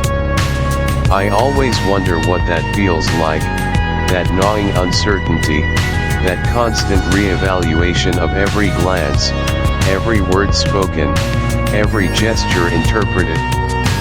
It's not just about solving a puzzle, it's about navigating a deeply personal and emotionally charged landscape where former loyalties are put to the ultimate, brutal test. The bonds of friendship, the casual camaraderie of a weekend party, all melt away under the harsh, revealing light of suspicion, leaving behind a stark, uncomfortable truth. And it makes for utterly compelling reading, doesn't it? The true crime isn't just the murder of Sir Miles, it's the shattering of innocence and trust among these people, leaving them all vulnerable. So, as Chapter 6 closes, Avir Shah and Megha have laid the crucial groundwork. They've begun to understand that the crime at Black Dudley is far more complex, far more insidious, than a simple jewel heist gone wrong. They've mentally mapped the battleground, considered the possible movements of Chapter 7, A Desperate Gambit. Alright, welcome back, fellow literary adventurers. You know that feeling, right? That absolute pit in your stomach when you're cornered, when the walls are closing in, and every single second just amplifies the desperation? We left our intrepid heroes, Bundle Brent, the quick-wit Jimmy Thesiger, the ever-reliable Bill Eversley, and the others, in precisely that predicament. Trapped within the formidable, archaic confines of Black Dudley. The initial shock had worn off, replaced by a chilling, stark reality. They were prisoners, held by a ruthless criminal gang, and utterly cut off from the world. But human spirit, especially when pushed to its limits, has this incredible resilience. It whispers possibilities, even in the darkest corners. And that's exactly where we find ourselves in what I've dubbed Chapter 7, A Desperate Gambit. This isn't just a chapter, it's the moment they decided they wouldn't just sit and wait for their fate. This is the first major, organized, high-stakes attempt to pierce the impenetrable veil around Black Dudley and send a cry for help. Imagine, if you will, the hushed conversations in a room barely lit by the dying embers of a fireplace, or perhaps a sliver of moonlight filtering through a grimy window pane. They knew time was not on their side. The criminals holding them were not known for their patience, nor their mercy. Each passing hour meant a greater risk of discovery, of more stringent security, or worse, the final, irrevocable step in whatever nefarious plot was unfolding. The plan itself, like many born of sheer desperation, was audacious in its simplicity and terrifying in its execution. The message had to be small, concise, and absolutely vital. A tiny slip of paper, painstakingly torn from a discarded book cover, the ink likely diluted coffee or a crushed berry, scrawled with a makeshift pen, contained their location, their captors' presumed identities, and a frantic plea for immediate assistance. It was the equivalent of shouting into a hurricane, but it was their only shot. But how to get it out? Black Dudley, remember, isn't just some old house. It's a fortress, complete with high walls, locked gates, and, as they'd quickly discovered, patrolling guards. The ideal target was a stretch of the outer wall, near a crumbling section that faced a rarely used country lane. Their hope was that someone, anyone, a passing farmer, a curious rambler, a desperate lover on a clandestine meeting, would stumble upon it. The method they settled on was pure, unadulterated risk. The message, tightly rolled and secured with a thread, was to be tucked into a small, weighted object. A heavy stone, perhaps, carefully chosen for its aerodynamic properties, or a small, dense piece of wood. The idea was to hurl it over that specific section of the wall, under the cover of darkness. But who would make the throw? Who would dare to venture into the shadow-drenched grounds, knowing that one wrong step, one misplaced sound, could mean capture, or worse? It had to be someone agile, someone quiet, someone with steely nerves. And as it so often happens in these stories, it was Bill Eversley who stepped forward. Bill, with his quiet strength, his almost cat-like grace despite his athletic build, was their best bet. He knew the grounds better than most, having explored them during their brief, blissful period of freedom before the trap was sprung. He understood the nuances of shadow and light, the creak of an old hinge, the rhythm of a guard's patrol. The fate of everyone hinged on his success. So, under the cloak of a moonless night, the air thick with the scent of damp earth and unspoken fear, Bill began his desperate gambit. Every single sense was on high alert. You know that feeling when you're trying to sneak around in your own house late at night, trying not to wake anyone? Multiply that by 1,000. His life, and the lives of his friends, depended on absolute silence, absolute precision. He moved like a phantom, a whisper against the ancient stones. Each shadow became a temporary ally, EAC. A sudden, sharp beam of light cut through the darkness, not from a guard's lantern this time, but from what looked like a newly installed floodlight near a previously unlit section of the grounds. It swept across the path where Bill was about to emerge. He scrambled backward, diving into the thorny embrace of the hedge, thorns digging into his skin, but the pain was secondary to the fear. He lay there, rigid, listening. He heard voices now, closer than before, 2 guards this time, their muffled conversation indicating they were inspecting the new lighting. They weren't looking for him, not yet, but their presence made his task infinitely harder. He had to wait, holding his breath, feeling the cold seep into his bones, the precious message clutched in his hand. Hours crawled by, each one filled with the threat of discovery. He tried again, approaching from a different angle, but it seemed the gang was tightening their grip. It wasn't just random patrols anymore. There were new patterns, new watchful eyes. He spotted a figure silhouetted against a distant window, a lookout perhaps. The air itself felt thick with suspicion. And this, my friends, is where the true tension began to build, not just for Bill, but for everyone. Because while Bill was out there, struggling in the dark, the criminal gang was not idle. They weren't fools. They knew their prisoners had intellect, courage, and a desperate will to survive. Garrick, the sinister, calculating brute, and the shadowy mastermind behind him, sensed the shift in the prisoner's demeanor. Perhaps a forced cheerfulness in the morning, a sudden silence, a flicker of too much hope in their eyes. Small tells, but enough for seasoned criminals. Their patience, never abundant to begin with, was visibly fraying. We see this in the subtle but significant shifts in their behavior. The guards became more numerous, their patrols more frequent and less predictable.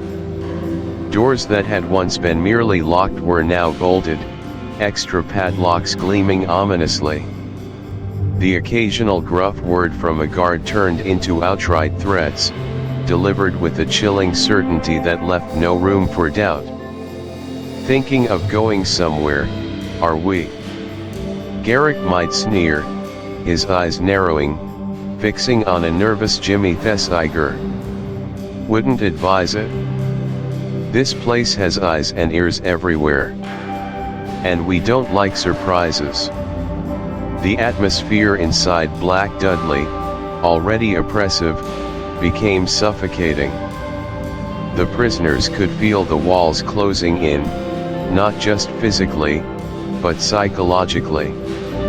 Every whispered conversation felt dangerous, every glance suspicious. The mere act of moving about their allotted spaces felt like walking on eggshells. Hope, which had flickered briefly with the planning of Bill's gambit, began to dim, replaced by a growing dread. And then came the consequences. Bill, after hours of trying, after multiple aborted attempts and heart-stopping near misses, was forced to return. He hadn't been caught in the act, thankfully, but neither had he succeeded. He crept back into their makeshift sanctuary, the message still in his possession, his face etched with exhaustion and profound disappointment. The others saw it in his eyes even before he spoke. The mission had failed. The desperate gambit had come to naught. The immediate aftermath was a heavy silence. No recriminations, no accusations, just a shared, crushing weight of defeat. But the gang, ever vigilant, noticed something was amiss. Perhaps it was the collective slump of shoulders, the sudden, almost palpable despair that settled over the group, or perhaps it was just the sheer tightening of their security that yielded results.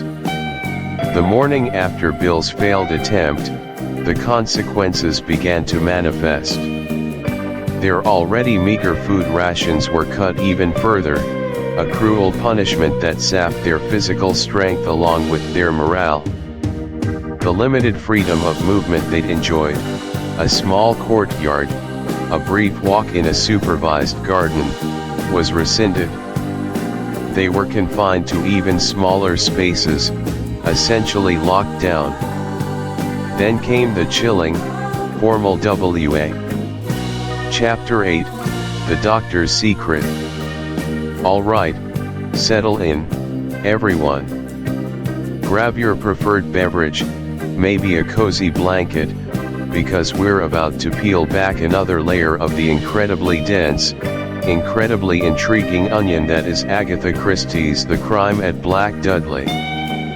You know, sometimes, in these grand, sprawling mysteries, with their dazzling main events and their audacious villains, we tend to overlook the quieter, more insidious currents flowing just beneath the surface.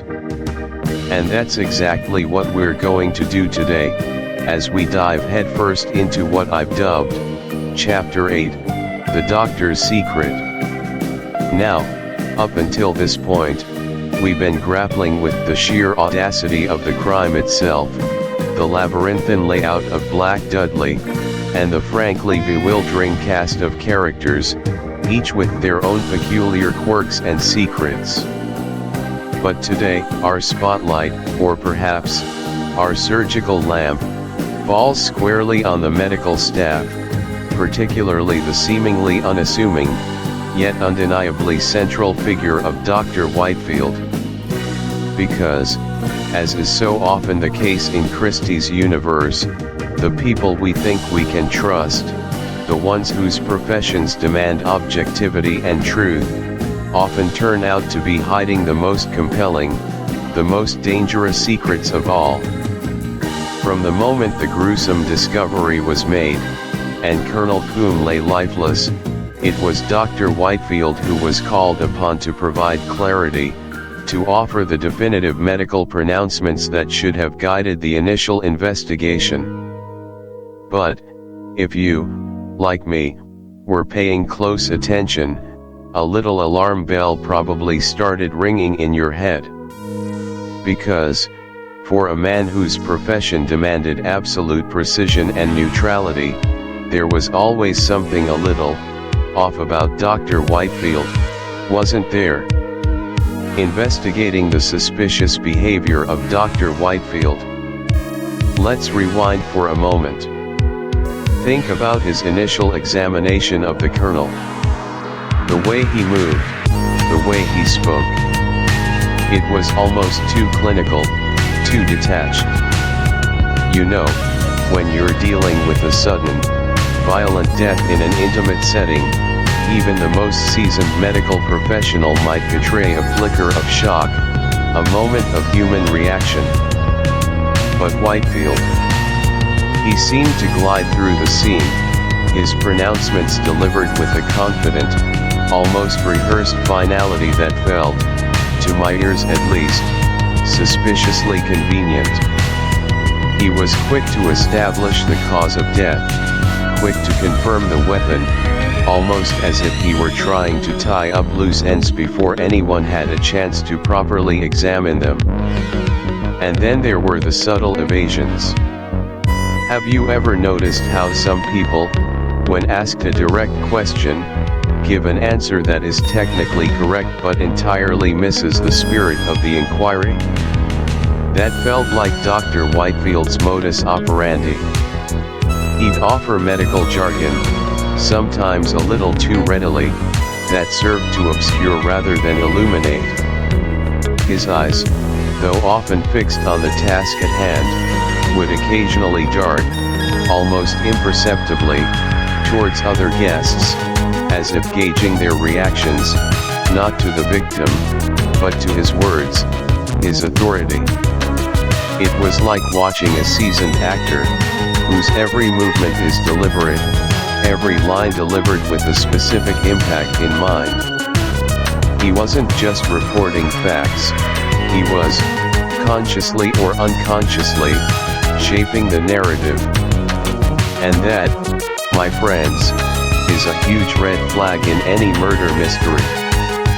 You instinctively feel that he's not just a witness, but a participant, albeit a reluctant one, in the unfolding drama. There was a nervous energy beneath his calm exterior, a barely contained agitation that occasionally manifested in a twitch of his jaw or a slight tremor in his hand when he thought no one was looking. It's those minute details, those almost imperceptible tells, that really screamed something's not right here. Revealing hidden alliances within the house now, here's where things get even murkier. Whitefield wasn't operating in a vacuum. No, Black Dudley, as we've learned, is a house brimming with intricate relationships, some overt, some deeply concealed. And it didn't take long for the observant reader, or the clever detective. For me, this alliance was like finding two pieces of a jigsaw puzzle that didn't quite fit the main picture, but perfectly interlocked with each other, hinting at a separate, parallel narrative unfolding alongside the primary mystery.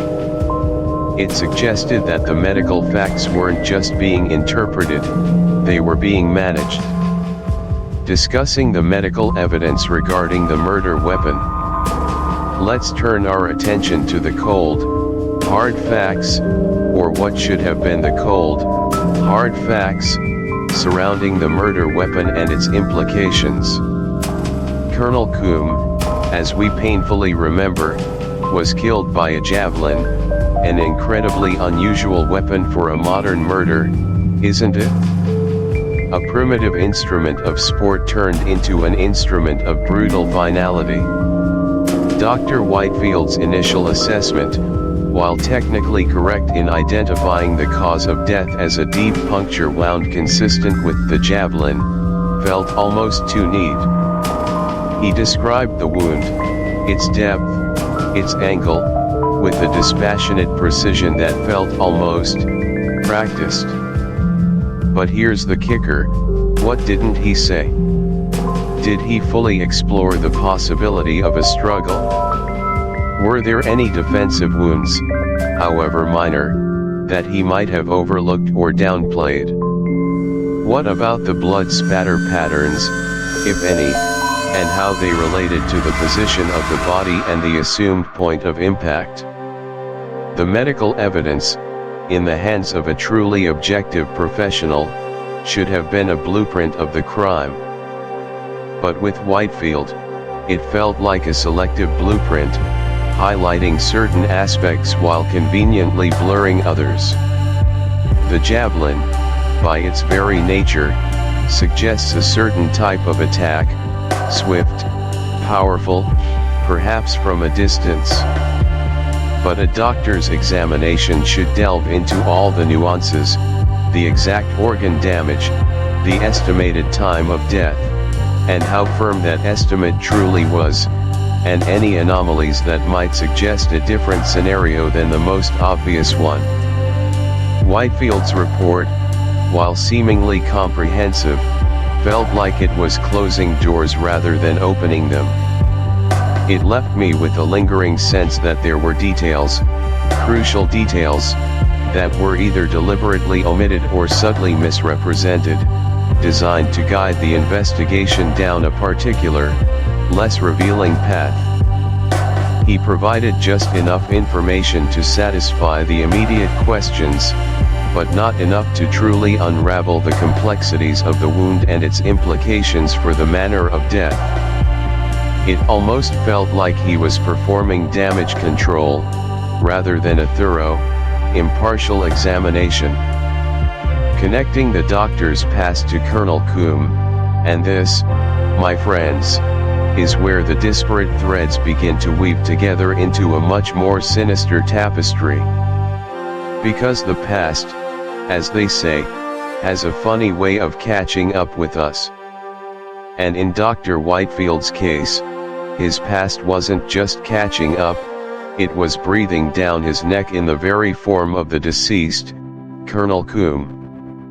The revelation that Dr. Whitefield had a prior, deeply fraught connection to Colonel Coombe is the linchpin that finally explains all of his suspicious behavior, his hidden alliances, and his selective interpretation of medical evidence.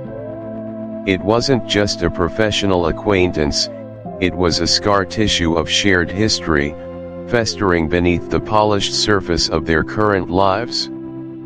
What kind of past, you ask?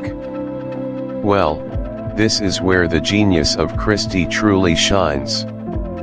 We learn that Colonel Coombe, a man with a penchant for ruthlessness and a long reach, had, at some point in the past, effectively ruined Dr. Whitefield's career or, at the very least, severely damaged his professional standing. Perhaps it was a scandal, a misdiagnosis Coombe exploited, a professional mistake that Coombe leveraged, or even a past ethical lapse that Coombe was privy to and used for his own gain. The exact details are tantalizingly vague, but the impact is undeniably clear. Whitefield owed Coombe, or perhaps more accurately, Coombe held something over Whitefield. This wasn't a connection born of friendship or mutual respect, it was a connection forged in the fires of blackmail, coercion, or Chapter 9, The Breakout. Alright, everyone. Take a deep breath with me. Because if the previous chapters of the crime at Black Dudley have been a slow burn, a creeping chill that wraps around you, then Chapter 9, aptly titled The Breakout, is the explosion. It's the moment the pressure cooker finally gives way, and everything we've been building towards, all that simmering tension, erupts into sheer, unadulterated chaos. This is where Christie shifts gears from the intricate dance of suspicion and deduction to a full-throttle, adrenaline-pumping dash for survival. And believe me, it's a ride you won't soon forget. You know, for all the meticulous planning we often see in thrillers, the elegant, almost balletic execution of a daring escape, Christie gives us something messy. Something far more human and, frankly, terrifyingly real. Imagine you're one of these bewildered, upper-crust guests, accustomed to afternoon tea and polite conversation, now trapped in a remote manor, suddenly plunged into a desperate scramble against hardened criminals. There's no Hollywood choreography here, no perfectly timed maneuvers. It's raw, it's frantic, and it's utterly compelling.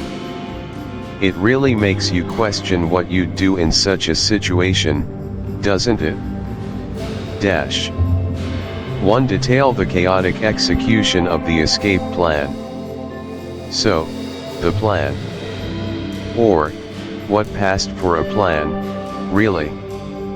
Lady Anne, bless her quick mind and nerves of steel, had managed to rally the disparate group. There was a whispered understanding, a fleeting nod exchanged between glances across the dinner table. The next time an opportunity arose, however small, however fleeting, they would seize it with everything they had. And that opportunity, as it often does in these high-stakes scenarios, arrived not with a thunderous bang, but with a momentary, almost imperceptible lapse in the gang's iron-fisted control. It's a testament to the power of observation and desperation, isn't it, that such a small crack could become an escape route? It happened during a shift in the guards, a moment of distraction, or perhaps just sheer exhaustion on the part of their captors, who had clearly underestimated the latent resolve of their seemingly helpless prisoners. A door, previously secured with heavy bolts and vigilant eyes, was momentarily ajar, a sliver of darkness promising freedom. A single, almost imperceptible glance from Lady Anne to Lomax, and the signal was given. It wasn't eloquent. It wasn't cinematic. It was a guttural, desperate now, that seemed to tear through the false calm, ripping apart the thin veneer of civility that had been holding them together. And then, the dam broke. All the pent-up fear, all the suppressed anger, simply exploded. What followed was not a military-style deployment. Oh no. This was a panicked, every man for himself, and woman for herself, mind you, charge, a desperate, scrambling tide. Some guests, caught off guard even by their own plan, hesitated, their minds struggling to catch up with the sudden shift from passive captivity to active rebellion. Others, fueled by a primal scream of terror and rage, simply launched themselves forward, a visceral need for freedom overriding all reason.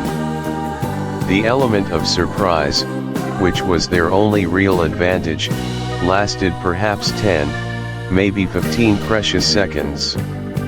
10 seconds before the guards, startled but quick to react, snapped into action, their initial confusion giving way to ruthless efficiency. Alarms blared, a truly jarring, metallic shriek that echoed through the ancient stone halls, amplifying the terror. Shouts, curt and menacing, erupted from the gang members. Lights, which had been strategically dimmed, flickered on, starkly illuminating the sheer number of armed men now converging on the desperate cluster of captives, suddenly far too few. It was pure pandemonium. Imagine trying to coordinate a dozen or so people, none of whom are trained, under immediate threat of violence, in unfamiliar territory. Someone tripped over an antique rug. Someone else froze in the middle of a doorway, blocking the path. And someone, perhaps the bravest or most foolish among them, simply ran headlong into the fray, creating a momentary, invaluable diversion that others desperately capitalized on. It was a beautiful, terrible mess, a testament to the fact that even the most meticulously laid plans crumble and contort in the face of human fear and the raw unpredictability of actual combat. There's a profound truth there about survival, isn't there? That sometimes, the best plan is simply to move. To describe the physical confrontation with the gang members. The manor, which had felt like a suffocating cage, now became a brutal, unforgiving arena. The elegant drawing rooms with their ornate fireplaces and the pristine corridors, usually silent and stately, transformed into chaotic battlegrounds. This wasn't a gentleman's duel of wits or a polite disagreement, this was a street fight, raw, desperate, and visceral. The guests, initially armed with nothing but their wits and their overwhelming desperation, quickly improvised. A heavy bronze candlestick, intended for ambient lighting, became a formidable club. A solid oak chair, overturned, served as a temporary shield before it splintered into useless fragments under a brutal blow.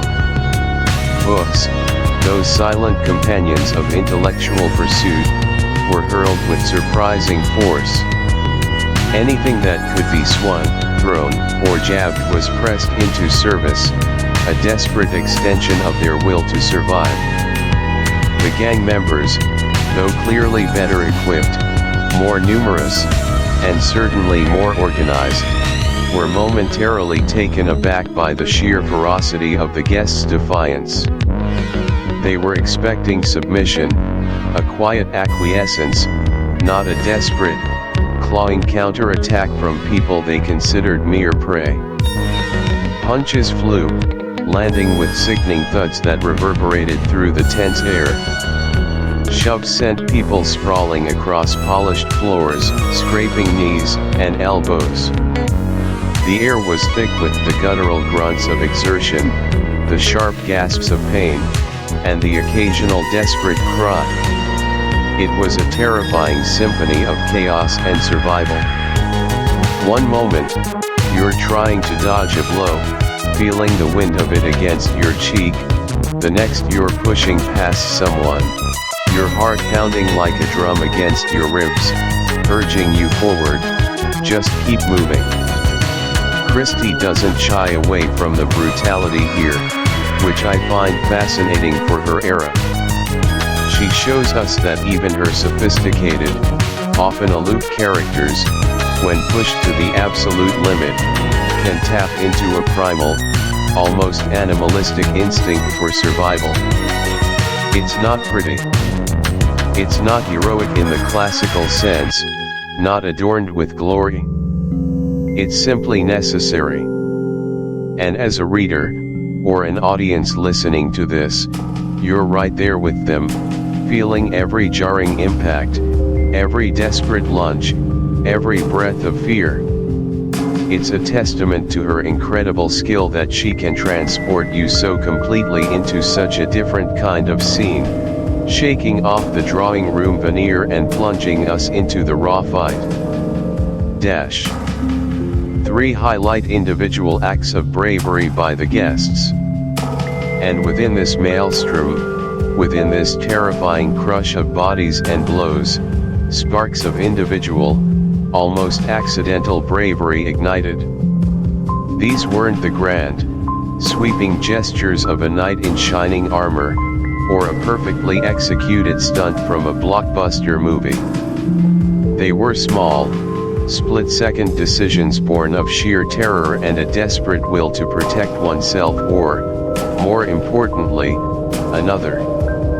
These moments, I think, truly reveal the underlying character of people stripped bare of their societal veneers. Lady Anne, for instance. She wasn't just directing or strategizing from the sidelines, she was leading by example, actively engaging with the terrifying reality of their situation. We see her, not backing away in fear, but actively engaging, using her sharp intellect to identify weak points in the gang's formation, or to create a crucial distraction. At one pivotal moment, she creates a critical opening by overturning a large, ornate display cabinet, sending a cascade of priceless porcelain and glass crashing to the floor with a deafening clamor, drawing the attention of two burly thugs just long enough for a bottleneck of guests to squeeze past through a narrow corridor. Her composure, even as chaos swirled around her like a storm, was truly remarkable. It's a powerful reminder that courage isn't always about brute physical force. Sometimes, it's about holding your nerve, keeping your head, and thinking on your feet when everyone else is losing theirs. Then there's Lomax. Lomax. He proves to be a true rock in this storm, a physical anchor for the group. A man of quiet strength throughout the story, we see him transform into a relentless protector. He doesn't just fight for his own survival, he actively puts himself in harm's way for others. There's a particularly gripping moment where he shields a younger, more timid guest from a vicious blow, taking the full impact himself with a grunt of pain, before retaliating with a powerful, desperate surge that sends his attacker reeling. His actions are less about finesse and more about sheer, unyielding will and a deep sense of responsibility. He's not a detective, not a mastermind, but in that moment, he's exactly what they need, a stoic, immovable bulwark against the tide of aggression. Even some of the more minor characters, the ones we might have dismissed as mere background players in the earlier, more sedate chapters, surprise us. The timid professor, perhaps, finding an unexpected burst of strength to trip a pursuing gang member, buying precious seconds for those behind him. Or the seemingly frivolous socialite, previously concerned only with her jewels and social standing, suddenly wielding a heavy serving tray like a shield, pushing back against an attacker with unexpected ferocity. It's these small, often uncelebrated moments that really hit home, demonstrating how adversity can forge unexpected heroes, How desperation can unlock reserves of courage you never knew you possessed. It's a profound observation on human nature, isn't it? That under the severest pressure, the most unexpected, resilient facets of ourselves come to light, illuminating a hidden strength. 4. Narrate the car chase or flight through the countryside. The melee in the manor, brutal and terrifying as it was only the first hurdle. The ultimate goal remained freedom. Through a combination of sheer luck, sheer bloody-mindedness, and those individual acts of bravery, a core group of guests managed to breach the final barricade and spill out into the moonlit, cold darkness of the manor grounds. The sudden rush of cold night air was a shock after the stuffy, violent confines of the house, a jolt of bracing reality and a breath, however fragile, of hope. They had made it outside. That was something. Their target, the vehicles. Parked not far from the servants' entrance, a cluster of cars belonging to the gang, some of which had, ironically, been used to bring the guests to Black Dudley in the first place. The scramble to them was another mini-battle, a dash under the watchful eyes of still alert guards. Keys, thankfully, had been left in some of the ignitions, a fatal, almost unbelievable oversight by their captors, born perhaps of overconfidence. Lomax, with surprising speed and agility, hurled himself into the driver's seat of a large, sturdy saloon, his hands already gripping the wheel. Lady Anne, ever practical and thinking several steps ahead, was already pointing out which cars were likely to be the most reliable, barking orders to others to pile in, prioritizing speed over comfort. Engine roars shattered the night's fragile quiet. Tires shrieked on gravel as they spun out, sending up plumes of dust and stones, narrowly missing a fleeing figure or a startled, cursing guard.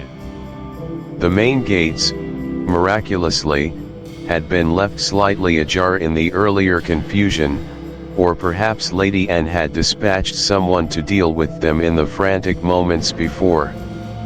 Either way, they burst through, a caravan of desperate escapees, their headlights carving furious, desperate paths through the ink-black country lanes, a defiant streak against the darkness. But freedom wasn't instant. No, that would be far too easy, far too neat for Christie. Almost immediately, the pursuing headlights appeared in the rear-view mirrors, twin eyes of predatory intent, growing larger, more menacing. The gang was on their tail, their own vehicles, faster, newer, and more aggressively driven, closing the distance with alarming speed. The car chase was on. And this wasn't like anything in a high-budget action movie with perfectly choreographed stunts. This was clumsy, terrifying, and utterly visceral, a raw struggle for survival on unfamiliar roads. Imagine, you're crammed into a slightly too small car, jostling against strangers, your breath ragged, your neck craning back to catch fleeting glimpses of the relentless pursuers. The guttural sound of engines straining, tires screeching around blind corners, the scent of burning rubber occasionally wafting in.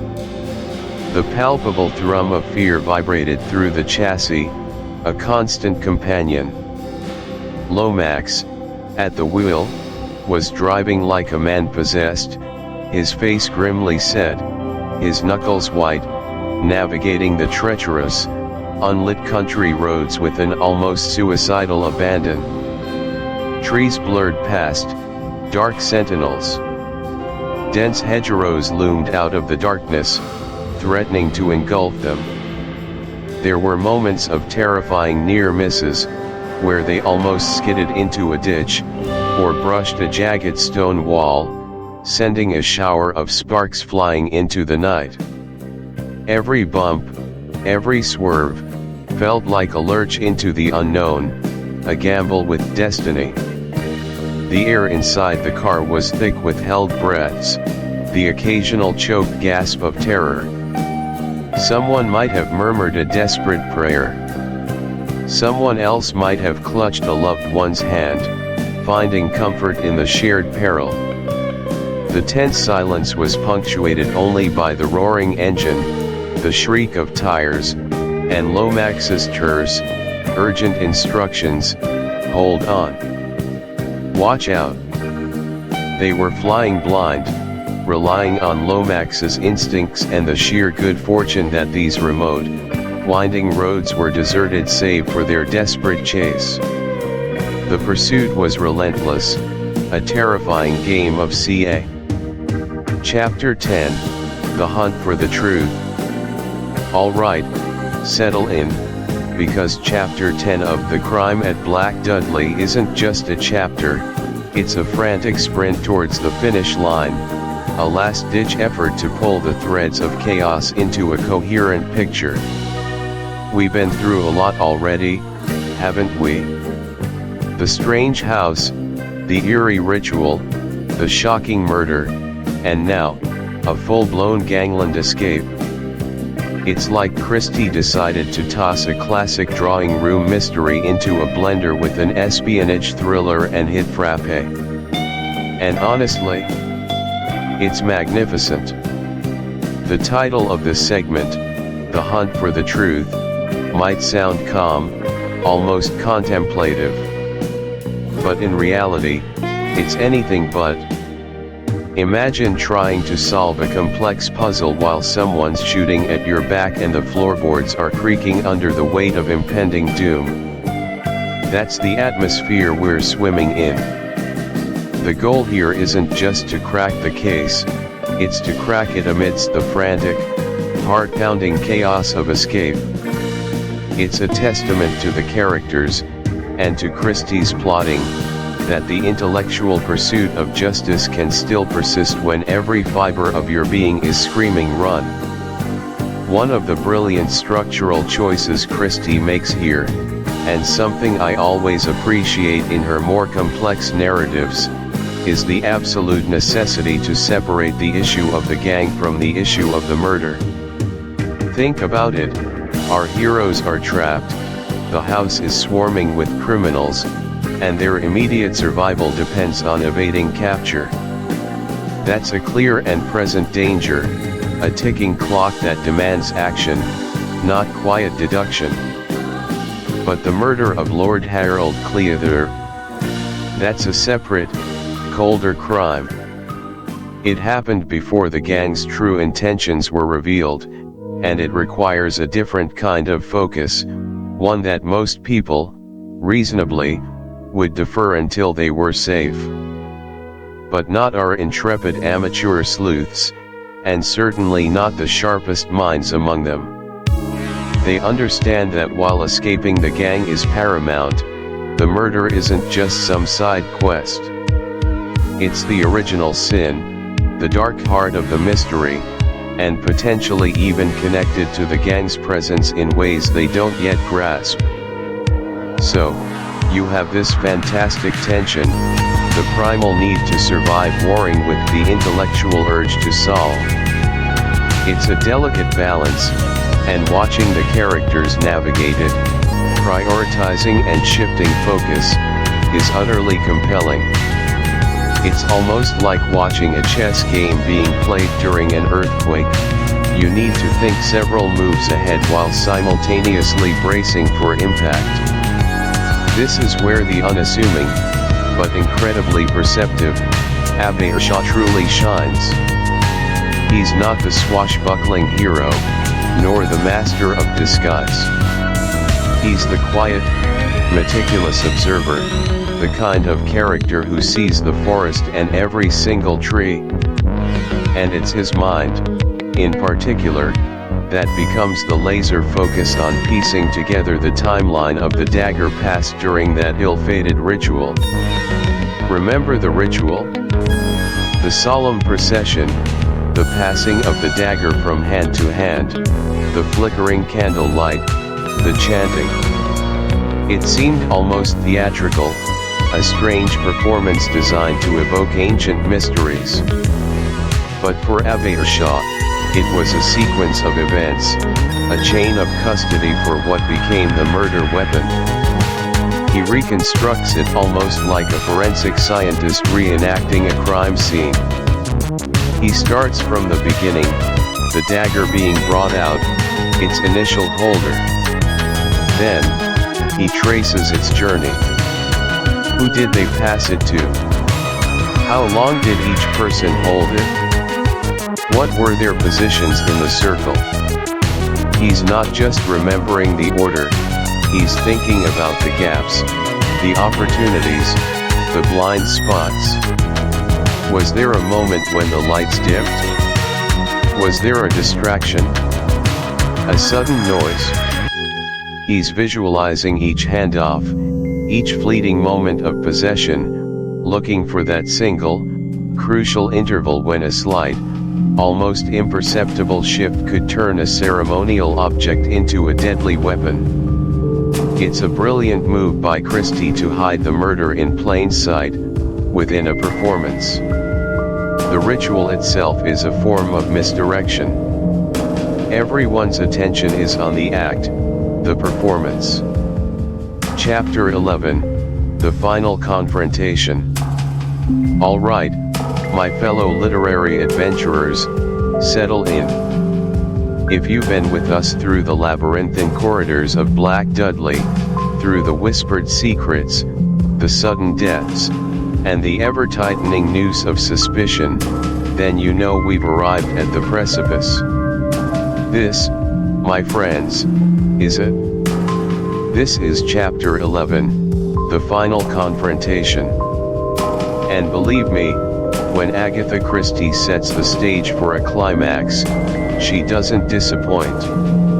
We've seen our plucky heroes, George and Mechia, navigating a truly treacherous situation, facing down the formidable Von Faber and his sinister gang, all while the priceless Black Dudley ruby hangs precariously in the balance. The air is thick with tension, the stakes couldn't be higher, and honestly, if I were in their shoes, I'd probably be hyperventilating into a fancy antique vase right about now. But our protagonists? They've got grit. So, where did we leave off? George and Mechia, trapped, outmatched, but not quite outwitted, have just managed to expose Von Faber's grand scheme, the theft of the ruby, the elaborate setup, the whole shebang. They've played their hand, and now they're waiting for the inevitable, or, more accurately, praying for the cavalry. And oh, what a cavalry it turns out to be.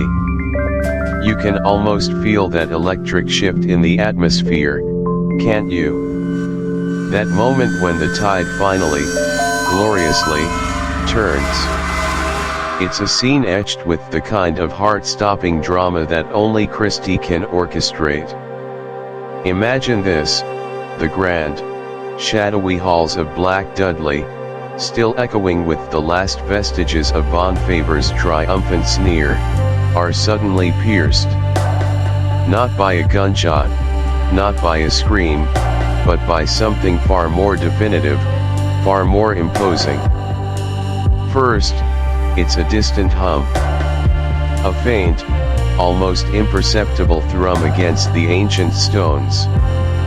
George, ever the pragmatic one, probably felt it in his bones first, a low vibration that hinted at something momentous approaching.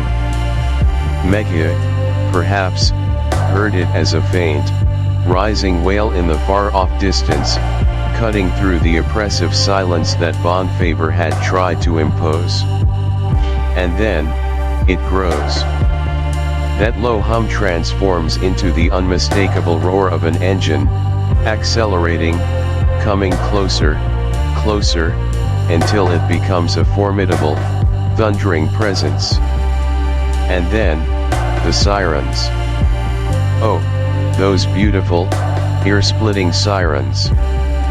They slice through the night like a beacon of hope, a deafening promise of salvation. Imagine Von Faber's face in that moment.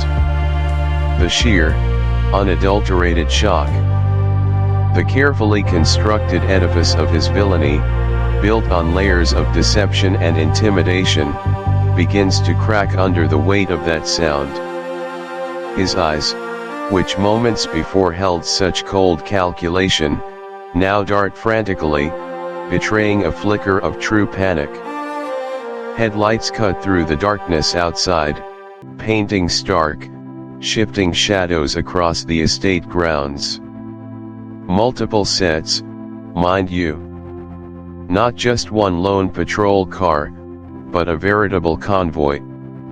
Christie understands the power of a grand entrance, and this is it, the forces of law and order, descending upon Black Dudley like an avenging storm. The sudden glare of the lights, the blare of the horns, the screech of tires on gravel, it's a cacophony that signals the end of Von Faber's reign, and the beginning of justice. The doors burst open.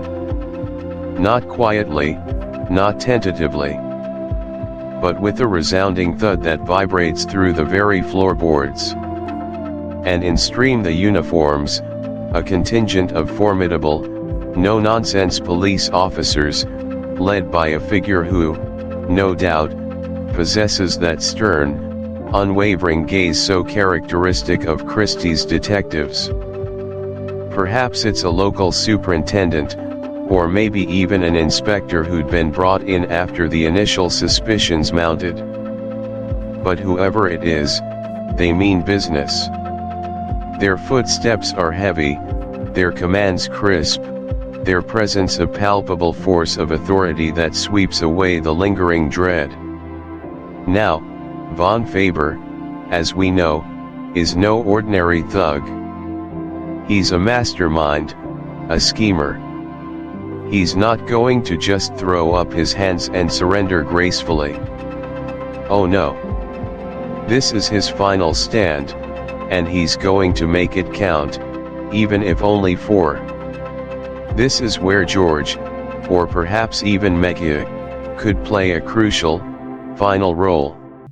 Maybe George, seeing Von Faber's attempted escape, throws himself in the way, or Meggie, with surprising strength born of adrenaline, trips him or causes a momentary distraction. It's that final, visceral struggle that truly punctuates the climax. Ultimately, though, Von Faber is cornered. He's a trapped animal, stripped of his power, his intellectual superiority, and his illusion of control. The officers move in, their faces grimly determined, and in a swift, expert motion, he is apprehended. The cuffs click, sealing his fate. The Black Dudley ruby, the entire object of this elaborate, deadly charade, is recovered, probably clutched tightly in the hands of an officer, or perhaps lying innocently on a table where it had been placed during the confrontation, now finally safe. And through all of this, amidst the chaos, the shouting, the satisfying click of handcuffs, there's a quieter, but no less significant, drama unfolding. Our romantic subplot. George and Meggie. They've been through the ringer, haven't they? They've faced down death, navigated deception, and forged an undeniable bond under the most extreme pressure. As the immediate danger subsides, as the last of Von Faber's men are subdued and the police begin their methodical work of securing the scene, there's a moment. A pause in the storm. The noise quiesces to the more measured tones of official inquiries and whispered instructions. And in that lull, George and Meggie find each other. Their eyes meet.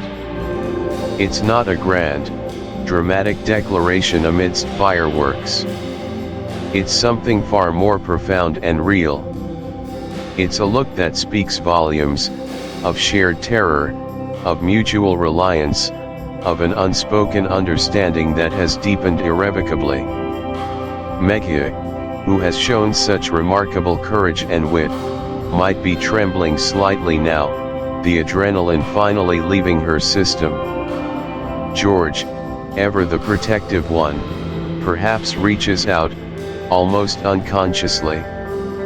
He might say something simple, something understated but brimming with emotion. Margery, are you all right? His voice, which has been so steady under pressure, might crack just a little. And Margery, perhaps with a watery smile, nods. Yes, George. Thanks to you. But it's more than just gratitude. It's the recognition of what they've been to each other. He was her anchor, her protector, her unexpected confidant. She was his brave, brilliant partner, challenging him, inspiring him, and standing by him when it mattered most. The hand he reached out might gently take hers, a comforting, reassuring squeeze. And in that touch, in that shared gaze, is the quiet, undeniable resolution of their budding romance. No need for flowery speeches, not yet anyway. This is Christie, after all. The romance is often subtle, earned through shared peril rather than overt declarations. But the foundation is there, solid and true. We know they're going to be all right. We know this isn't just the end of a mystery, but the beginning of something beautiful for them. They've faced down evil together, and emerged stronger, and undeniably, irrevocably, closer.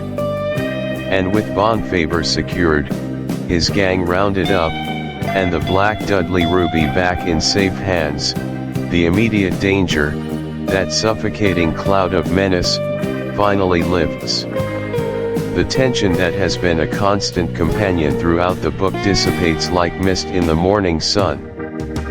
There's a palpable sense of relief, not just for George and Margery, but for us, the readers, who have been holding our breath right alongside them. The grand, stately home of Black Dudley, which had felt like a menacing character itself, now reverts to being just a house. A house with a chilling story, certainly, but no longer a prison or a battlefield. The shadows that danced so menacingly now seem less sinister, more like natural effects of the ancient architecture. The immediate threat, the fear of another sudden death, another chilling discovery, is gone. The long night is over. The police begin their thorough investigation, collecting evidence, tag. Chapter 12, Epilogue and Explanations. All right, my dear listeners, my fellow literary adventurers. Here we are. The final chapter, the grand denouement, the moment where all those meticulously laid threads, those tantalizing clues, those baffling inconsistencies, finally get pulled taut and reveal the tapestry of truth. We've journeyed through the labyrinthine corridors of Black Dudley, felt the chill of the dark, the tension of suspicion, and the shock of betrayal. Now, as promised, it's time to tie up every last loose end and, more importantly, to understand exactly how the seemingly impossible crime in the dark was committed. Welcome to Chapter 12, Epilogue and Explanations. It's one thing to witness the reveal, to see the villain unmasked and the hero triumph. It's quite another to truly grasp the intricate machinery behind the events. And that, my friends, is what we're going to do today. We're going to lean in close as Albert Campion, our unassuming, often underestimated hero, pulls back the curtain entirely and lays bare the full, chilling scope of the criminal conspiracy that turned a jovial house party into a deadly trap. So, let's begin with Campion's masterclass in exposition. Picture him, still with that slightly vacant, almost guileless expression, yet every word he utters is a precision-guided missile, dismantling the elaborate facade of the Big Four.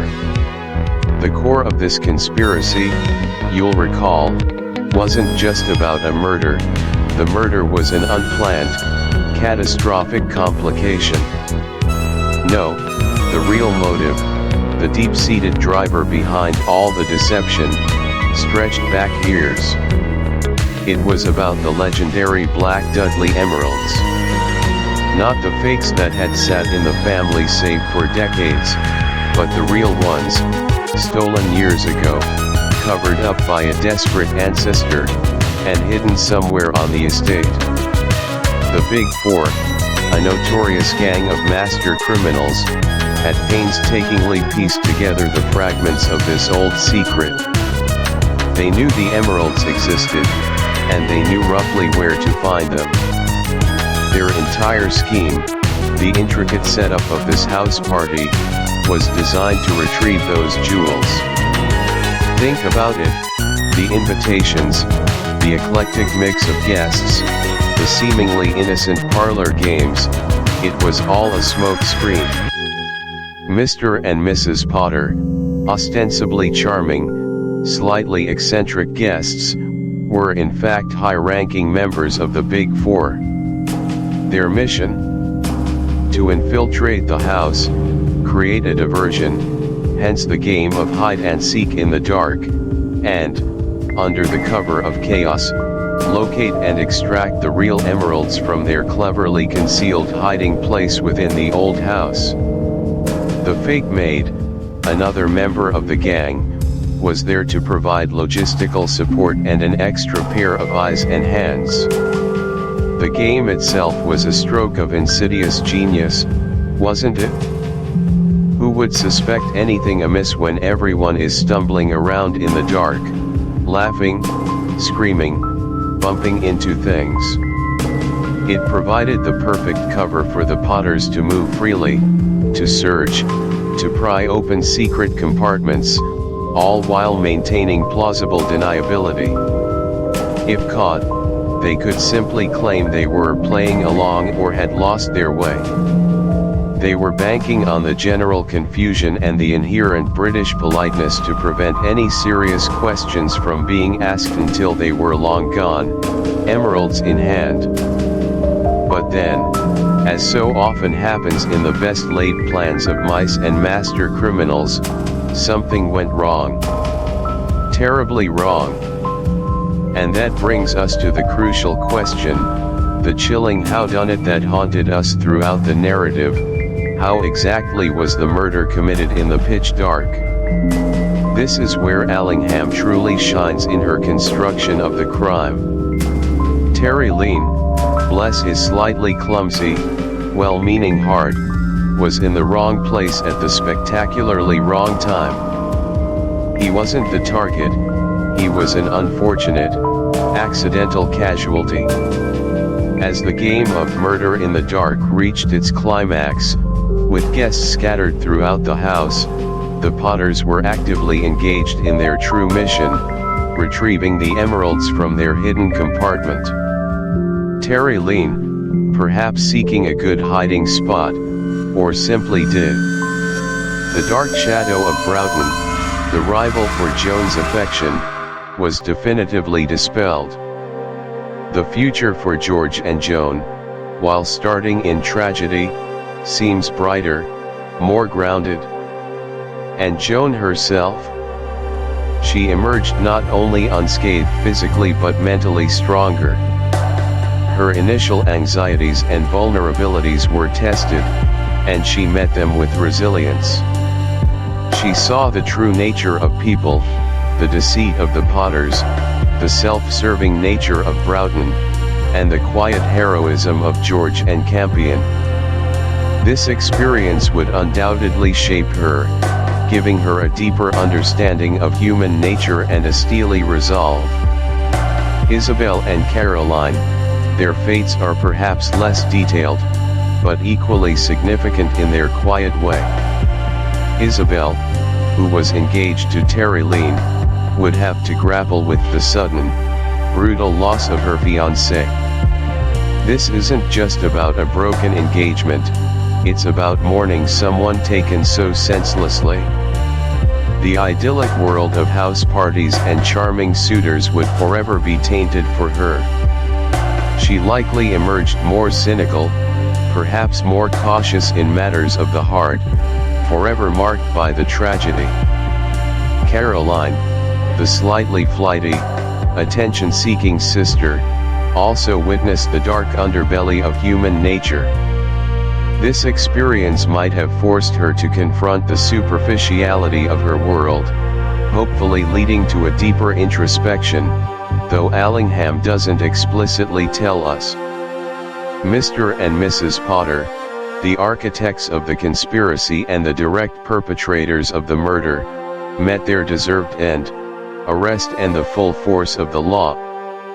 Their reign of terror, part of the larger Big Four operation, was brought to a halt, at least in this instance. And while the full extent of the Big Four's eventual downfall isn't the direct subject of this book, we know that Campion's involvement here was a significant blow to their operations. And then, of course, there's Albert Campion. The entire event was a triumph for him. He arrived as a seemingly innocuous, slightly dim-witted guest, and left as the quiet orchestrator of justice. This case, like many others in his career, solidified his unique methodology, observation, deduction, an uncanny ability to blend into the background, and a strategic deployment of his foolish persona to disarm suspects and gather information. He didn't just solve the murder, he dismantled a far-reaching criminal enterprise. He learned, as always, more about the intricate dance between good and evil, the masks people wear, and the fragility of peace. He walks away, perhaps with a slight, knowing smile, ready for the next adventure, his reputation subtly enhanced, yet his enigmatic nature perfectly preserved. Now, let's take a moment for some personal reflection. How did this event, this harrowing sequence of revelations and violence, change the characters at a deeper level? For George, it was a baptism by fire. He was forced to shed his youthful diffidence and confront the harsh realities of his family's legacy and the criminal underworld. The experience transformed him from a somewhat unassuming heir into a man of conviction and quiet strength. He learned that true courage isn't about grand gestures, but about standing firm when everything around you is falling apart. And his love for Joan, once perhaps a given, became a cherished, hard-won bond. Joan's transformation is equally profound. She entered the house party as a young woman caught between two suitors, uncertain of her path. She left as someone who had stared death in the face, navigated deceit, and emerged with a clearer sense of self and purpose. Her loyalty, her emotional resilience, and her practical intelligence were all put to the test. She learned that appearances can be deceiving, that danger can lurk behind the most charming smiles, and that true strength lies within. Even minor characters, those who merely witnessed the unfolding horror, would carry the scars. The fragile illusion of safety and gentility that permeated their upper-class world was shattered. They were forced to confront the brutal truth that crime isn't something that. 7-day action plan, the detective mindset. All right, So we've delved into the twisting corridors of Black Dudley, uncovered its secrets, and perhaps even started to see the world a little bit through Albert Campion's rather unassuming yet profoundly sharp eyes. But here's the thing about great detective fiction, it's not just about the thrill of the chase or the clever reveal. It's also a masterclass in observation, deduction, and understanding human nature. And who says we can't bring a little bit of that Campion-esque brilliance into our own lives? It's not about solving grand mysteries, necessarily, but about enriching your everyday existence, becoming more attuned, and frankly, just a bit more perceptive. That's why, for this next part, I've cooked up something I'm genuinely excited about, a practical, actionable, 7-day plan designed to sharpen your observation skills, hone your deductive reasoning, and generally make you more aware of the fascinating world around you. We're calling it the Detective Mindset Challenge. Think of it as your personal training regimen to become a real-life, albeit less murder sleuth. The goal isn't to go solving crimes, unless you count finding that missing sock or figuring out who finished the last cookie, but to enhance your perception, make you more present, and frankly, make life a little more interesting and full of subtle wonders. It's about shifting from passively experiencing to actively observing. Ready? Let's dive in. Day 1 to 2. Practice situational awareness in crowded rooms. For our first 2 days, we're going to focus on something absolutely fundamental, situational awareness. This is that uncanny ability detectives like Campion possess to walk into a room, a crowded hall, or a tense gathering, and instantly get a feel for the atmosphere, the power dynamics, the unusual elements, all without seeming to actively try. It's about absorbing the entire environment, not just the obvious focal points. Think about Campion's arrival at Black Dudley. He wasn't just walking into a house, he was entering a volatile ecosystem. He noticed the strained pleasantries, the undercurrents of tension simmering beneath the surface, the specific arrangements of furniture that dictated interaction, the way people gravitated or recoiled from each other.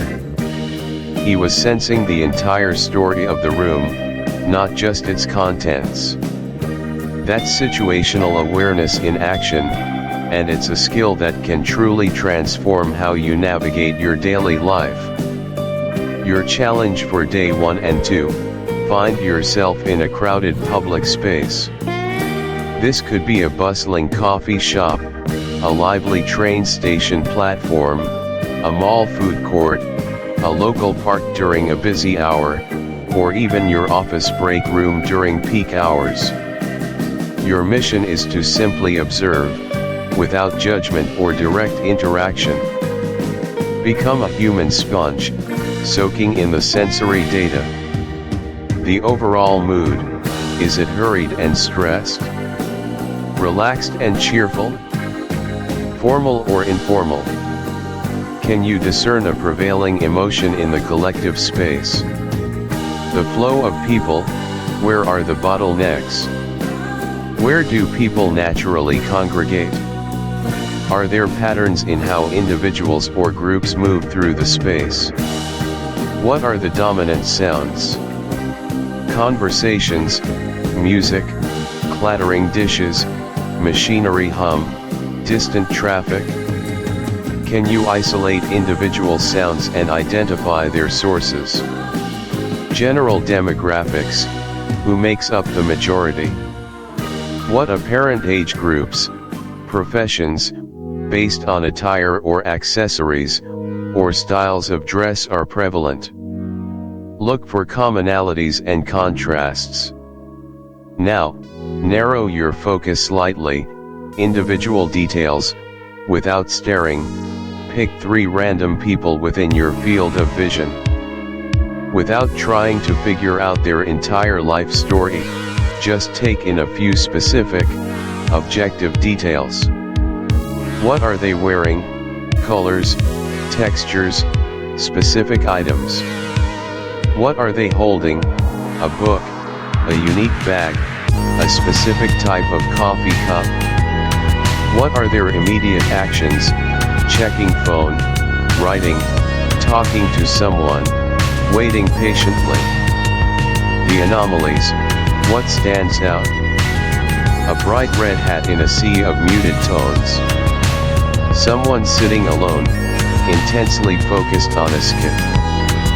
He's observing the performance as much as the content of the dialogue, looking for the tiny cracks in the facade. Your challenge for day 3 and 4, once again, find yourself in a public space where you can observe people interacting. This could be a busy restaurant, a family gathering, if appropriate and non-intrusive, a doctor's waiting room, or simply watching people walk past you in pairs or groups. The key is to see people in dynamic conversation or interaction. Focus on interaction dynamics. When 2 or more people are together, how do they relate? Proximity. How close do they stand or sit to each other? Does that distance change during conversation, perhaps moving closer when agreeable, or pulling back when tense? Eye contact. Who initiates eye contact? Who holds it? Who averts it, and when? Is it direct and engaging, shifty and uncertain, warm and friendly, or cold and distant? Posture and orientation. Are they facing each other directly, indicating engagement? Are their bodies open or closed, crossed arms, legs angled away, shoulders hunched? Do they mirror each other's postures, a sign of rapport? Gestures. Are their hand movements expansive and illustrative, or contained and constrained? Do they touch each other, and if so, how? A comforting pat, a dismissive flick, an assertive point. Facial micro-expressions. This is tougher, but try to catch fleeting expressions. A quick flash of anger before a forced smile, a momentary frown of confusion before agreement, a tightening of the lips that belies spoken pleasantries. These telltale signs often reveal true feelings before the conscious mind can mask them. Now, here's a fun, low-stakes game to play. Try to make a non-judgmental guess about their relationship or mood based only on their nonverbal communication. Are they friends, colleagues, romantic partners, siblings, strangers meeting for the first time? Are they comfortable, tense, happy, annoyed, excited, bored? Don't worry about being perfectly right. The entire exercise is in the acute observation itself, and the mental processing of those cues. For example, I was once observing 2 people at a coffee shop. They were sitting opposite each other, but their bodies were angled slightly away, almost as if subconsciously creating distance. Their eye contact was sporadic, and one kept nervously fidgeting with their phone, while the other had their arms crossed tightly across their chest. They were talking, but the overall feeling was one of tension, not ease. My guess? Perhaps a difficult conversation, or 2 people who weren't entirely comfortable in each other's presence. Again, just an observation, no judgment needed, but so much more insight than just hearing their words. Remember, the goal isn't to be intrusive or judgmental, but to develop your sensitivity to these subtle human signals. You're building a mental library of what different expressions and gestures might mean in various contexts. This isn't about mind reading, but about enriching your understanding of human interaction and becoming a more empathetic, insightful communicator yourself. Day 5 to 6, Deductive Logic Drills, Solve Small Daily Mysteries. We've built up our observation skills, now it's time to put on our thinking caps and engage in some good old-fashioned deductive logic.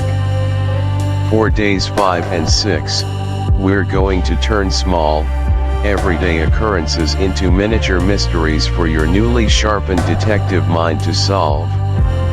This is where you connect the dots.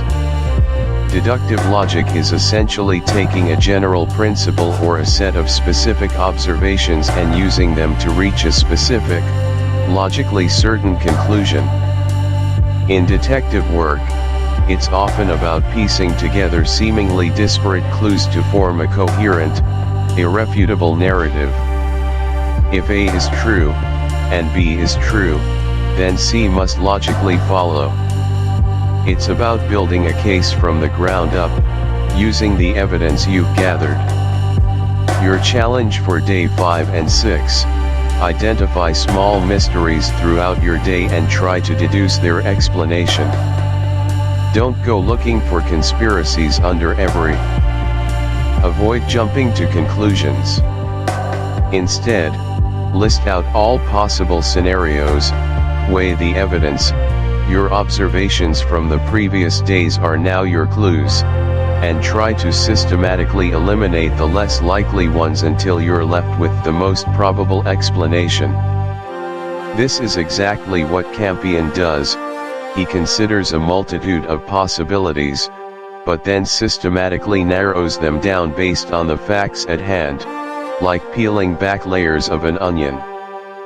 I've found this incredibly useful for everything from troubleshooting my Wi-Fi to figuring out why my plant looks droopy. Spoiler, I forgot to water it, again, but the process of deduction helped me remember when I last watered it, leading to the logical conclusion. It teaches you to break down problems, look for underlying causes rather than just reacting to symptoms, and build strong mental models of how things work. Day 7, review your week and identify details you usually miss. Congratulations, you've made it to day 7. This final day isn't about a new challenge, but about reflection and consolidation. It's about looking back over your week and truly understanding what you've gained, and more importantly, what you used to miss. It's the detective's debrief, if you will, processing all the collected intel. A good detective isn't just someone who notices things, it's someone who processes those observations, connects them, and integrates them into their understanding of a situation. This review day is crucial for solidifying your new habits and making them stick. Your challenge for day 7, take some dedicated time, perhaps 30 minutes to an hour, to sit quietly and reflect on the past 6 days. Grab a notebook or open a document on your phone, and really consider your journey. Ask yourself these reflective questions. What new things did you notice this week that you would have completely overlooked before? Think back to your crowded room observations. Can you recall specific details you picked up? A unique pattern on someone's shirt, a particular expression on a stranger's face, the subtle scent of a nearby bakery that you'd always ignored. How has your perception of social interactions changed? Are you more aware of the unspoken messages people send through their posture, gestures, or eye contact? Can you recall a specific instance where you understood someone's true feelings or intentions better because you paid attention to their body language? Were there any small mysteries you successfully deduced? Or even ones where you tried, perhaps didn't get it perfectly right, but learned something valuable in the process? What was your process? Did you rush to judgment, or did you systematically explore possibilities and weigh evidence? What was the most surprising detail or observation you made this week?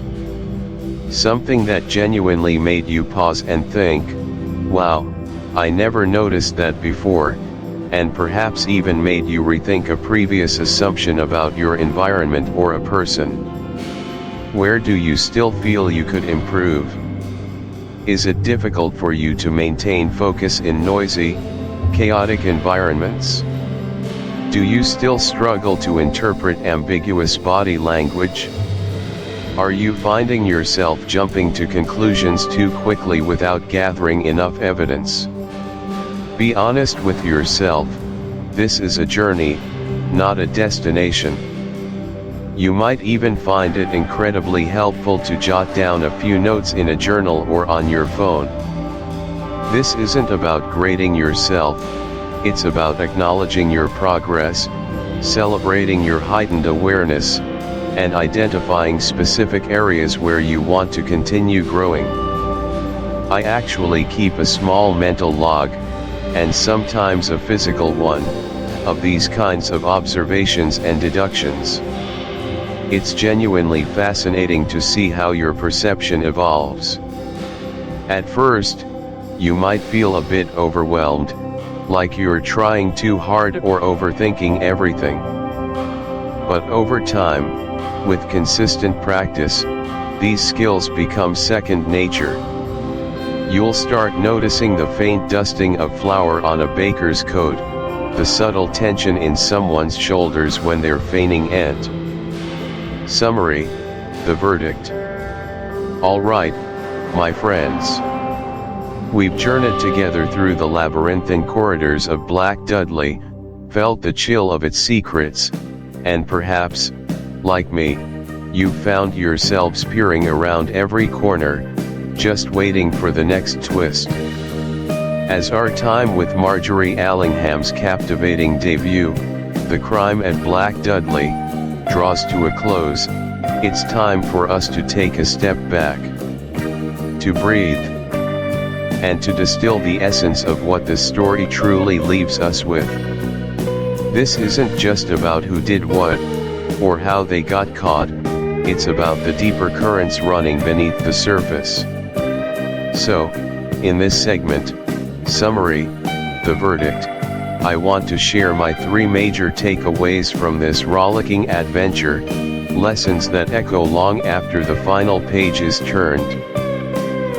First up, and perhaps the most glaring lesson illuminated by the flickering gaslight of Black Dudley, is the danger of secrets. Oh, the tangled webs we weave, right?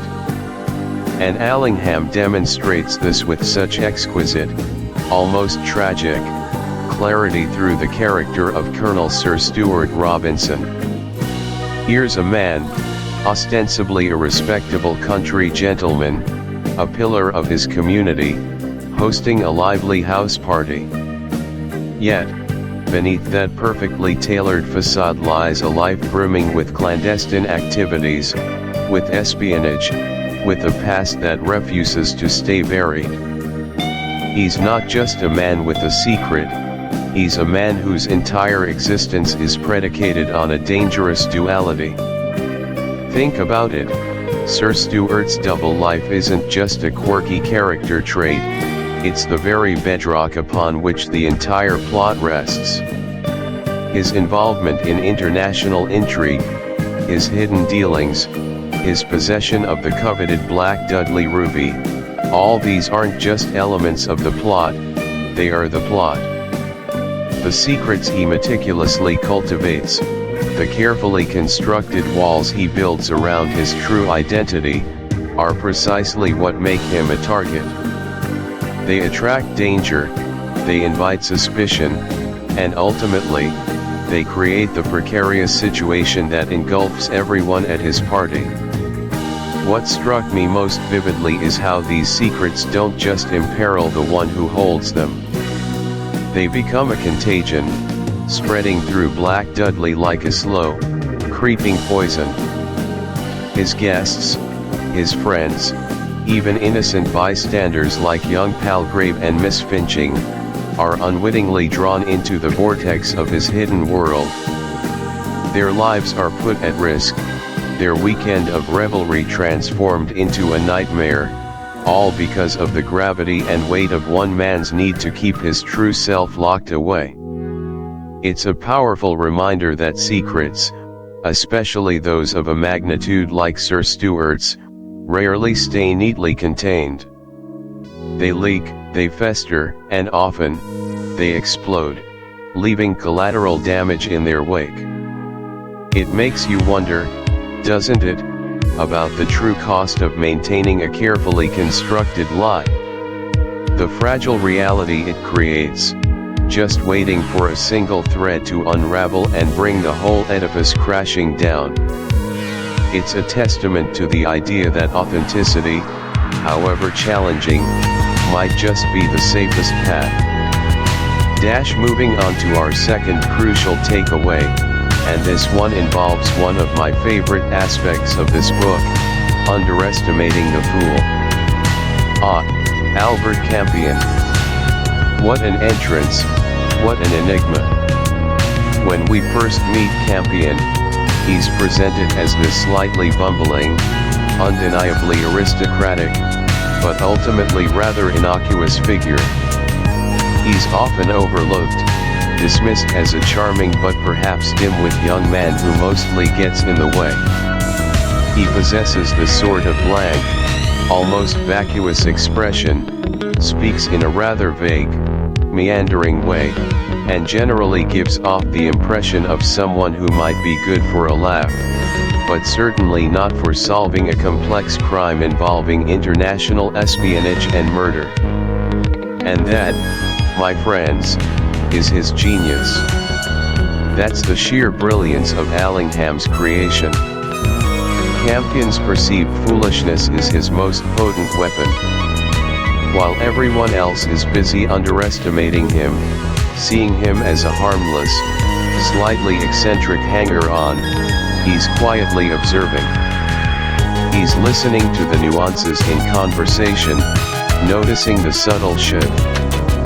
Call to action, join the investigation. And just like that, another case closed, another mystery unraveled. The crime at Black Dudley, what a journey, wasn't it? From the moment we first stepped into that shadowy country estate, with its imposing, almost Gothic architecture and its fascinatingly eccentric inhabitants, each one seemingly carrying their own secret baggage, to the simmering tensions that permeated every drawing room conversation, every hushed whisper in the library, and then finally, to that dramatic revelation that pulled the rug out from under our collective feet and neatly tied up all the loose ends. Margery Allingham truly knows how to weave a spell. You know, for me, revisiting this book, or perhaps, for many of you, discovering it for the very first time alongside me here, felt less like simply reading a story and more like, well, exactly what I've been calling it, an investigation. We meticulously pieced together clues, we carefully weighed alibis, we felt that delicious, almost tangible tension mounting with every turned page, every unexpected twist.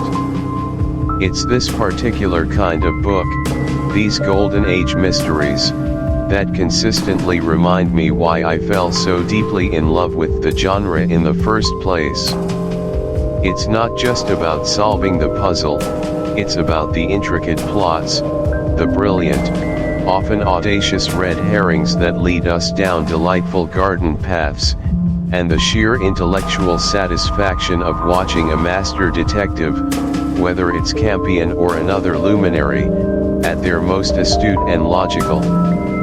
It's a dance between author and reader, a silent challenge laid out across the pages, inviting us to play along, to test our own wits against the brilliant mind that crafted the deception. But here's the wonderful truth about investigations, especially literary ones: they're rarely a solitary pursuit.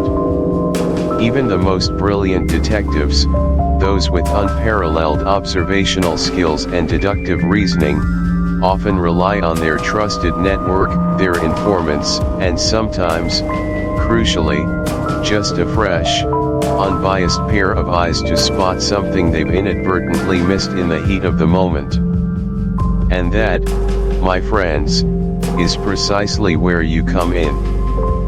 This entire journey we've taken together, through the labyrinthine corridors of Black Dudley, through the clever deceptions, the masterfully planted misdirections, and the surprising truths finally brought to light, it's not truly complete until we share our findings, our disparate theories, and our unique insights. This isn't meant to be a monologue from me, a voice simply narrating from behind a screen.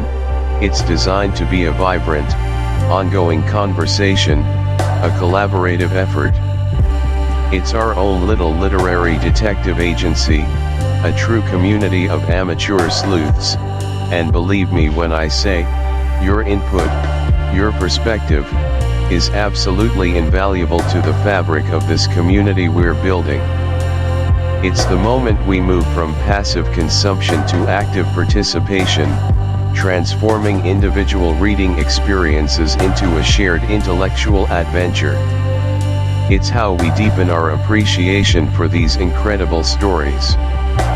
So, with that spirit of shared inquiry in mind, let's open the floor, or rather, the comment section down below, for our comprehensive post-case debrief. First things first, and I truly am absolutely dying to know, who was your prime suspect early on in the crime at Black Dudley? Did you, like me on my very first read, find yourself pointing fingers squarely at the most obvious character, the one practically begging to be guilty, only to enthusiastically second-guess yourself later as more layers were revealed and the plot thickened? Or did you have that almost preternatural sneaking suspicion about the true culprit from almost the very beginning, perhaps catching a subtle, almost imperceptible clue, a fleeting detail that I, in my own eagerness, completely overlooked? Don't be shy. This is a judgment-free zone for literary sleuths, a safe haven for all theories, no matter how wild they seemed at the time. Share your initial theories, the clever red herrings that so skillfully hook.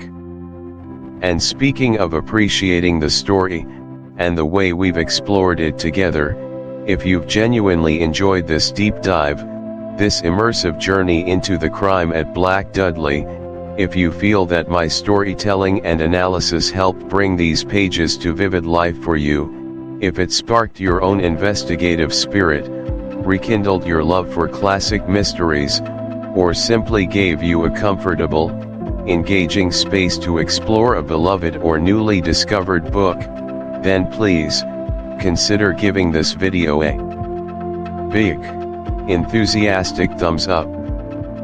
A like might seem like a small, almost insignificant click, a fleeting digital acknowledgement, but for me, and for the channel, it's a huge, resonant signal. It tells me, in no uncertain terms, that this particular style of literary exploration, this blending of narrative and critical analysis, is truly resonating with you, the viewer. Moreover, it significantly helps YouTube's arcane algorithms understand that this content is valuable and engaging, thereby pushing it out to more fellow book lovers, to more potential members of our growing community who might be searching for exactly this kind of thoughtful content. Think of it as leaving a glowing positive review in our ever-expanding literary ledger. It not only directly encourages the channel and me personally, validating the hours of research and narration, but it also actively supports the continued creation of more videos, more deep dives, more shared literary adventures just like this one. It's how we find more keen-eyed members for our ever-expanding detective agency, the silent cheerleading squad that keeps us going.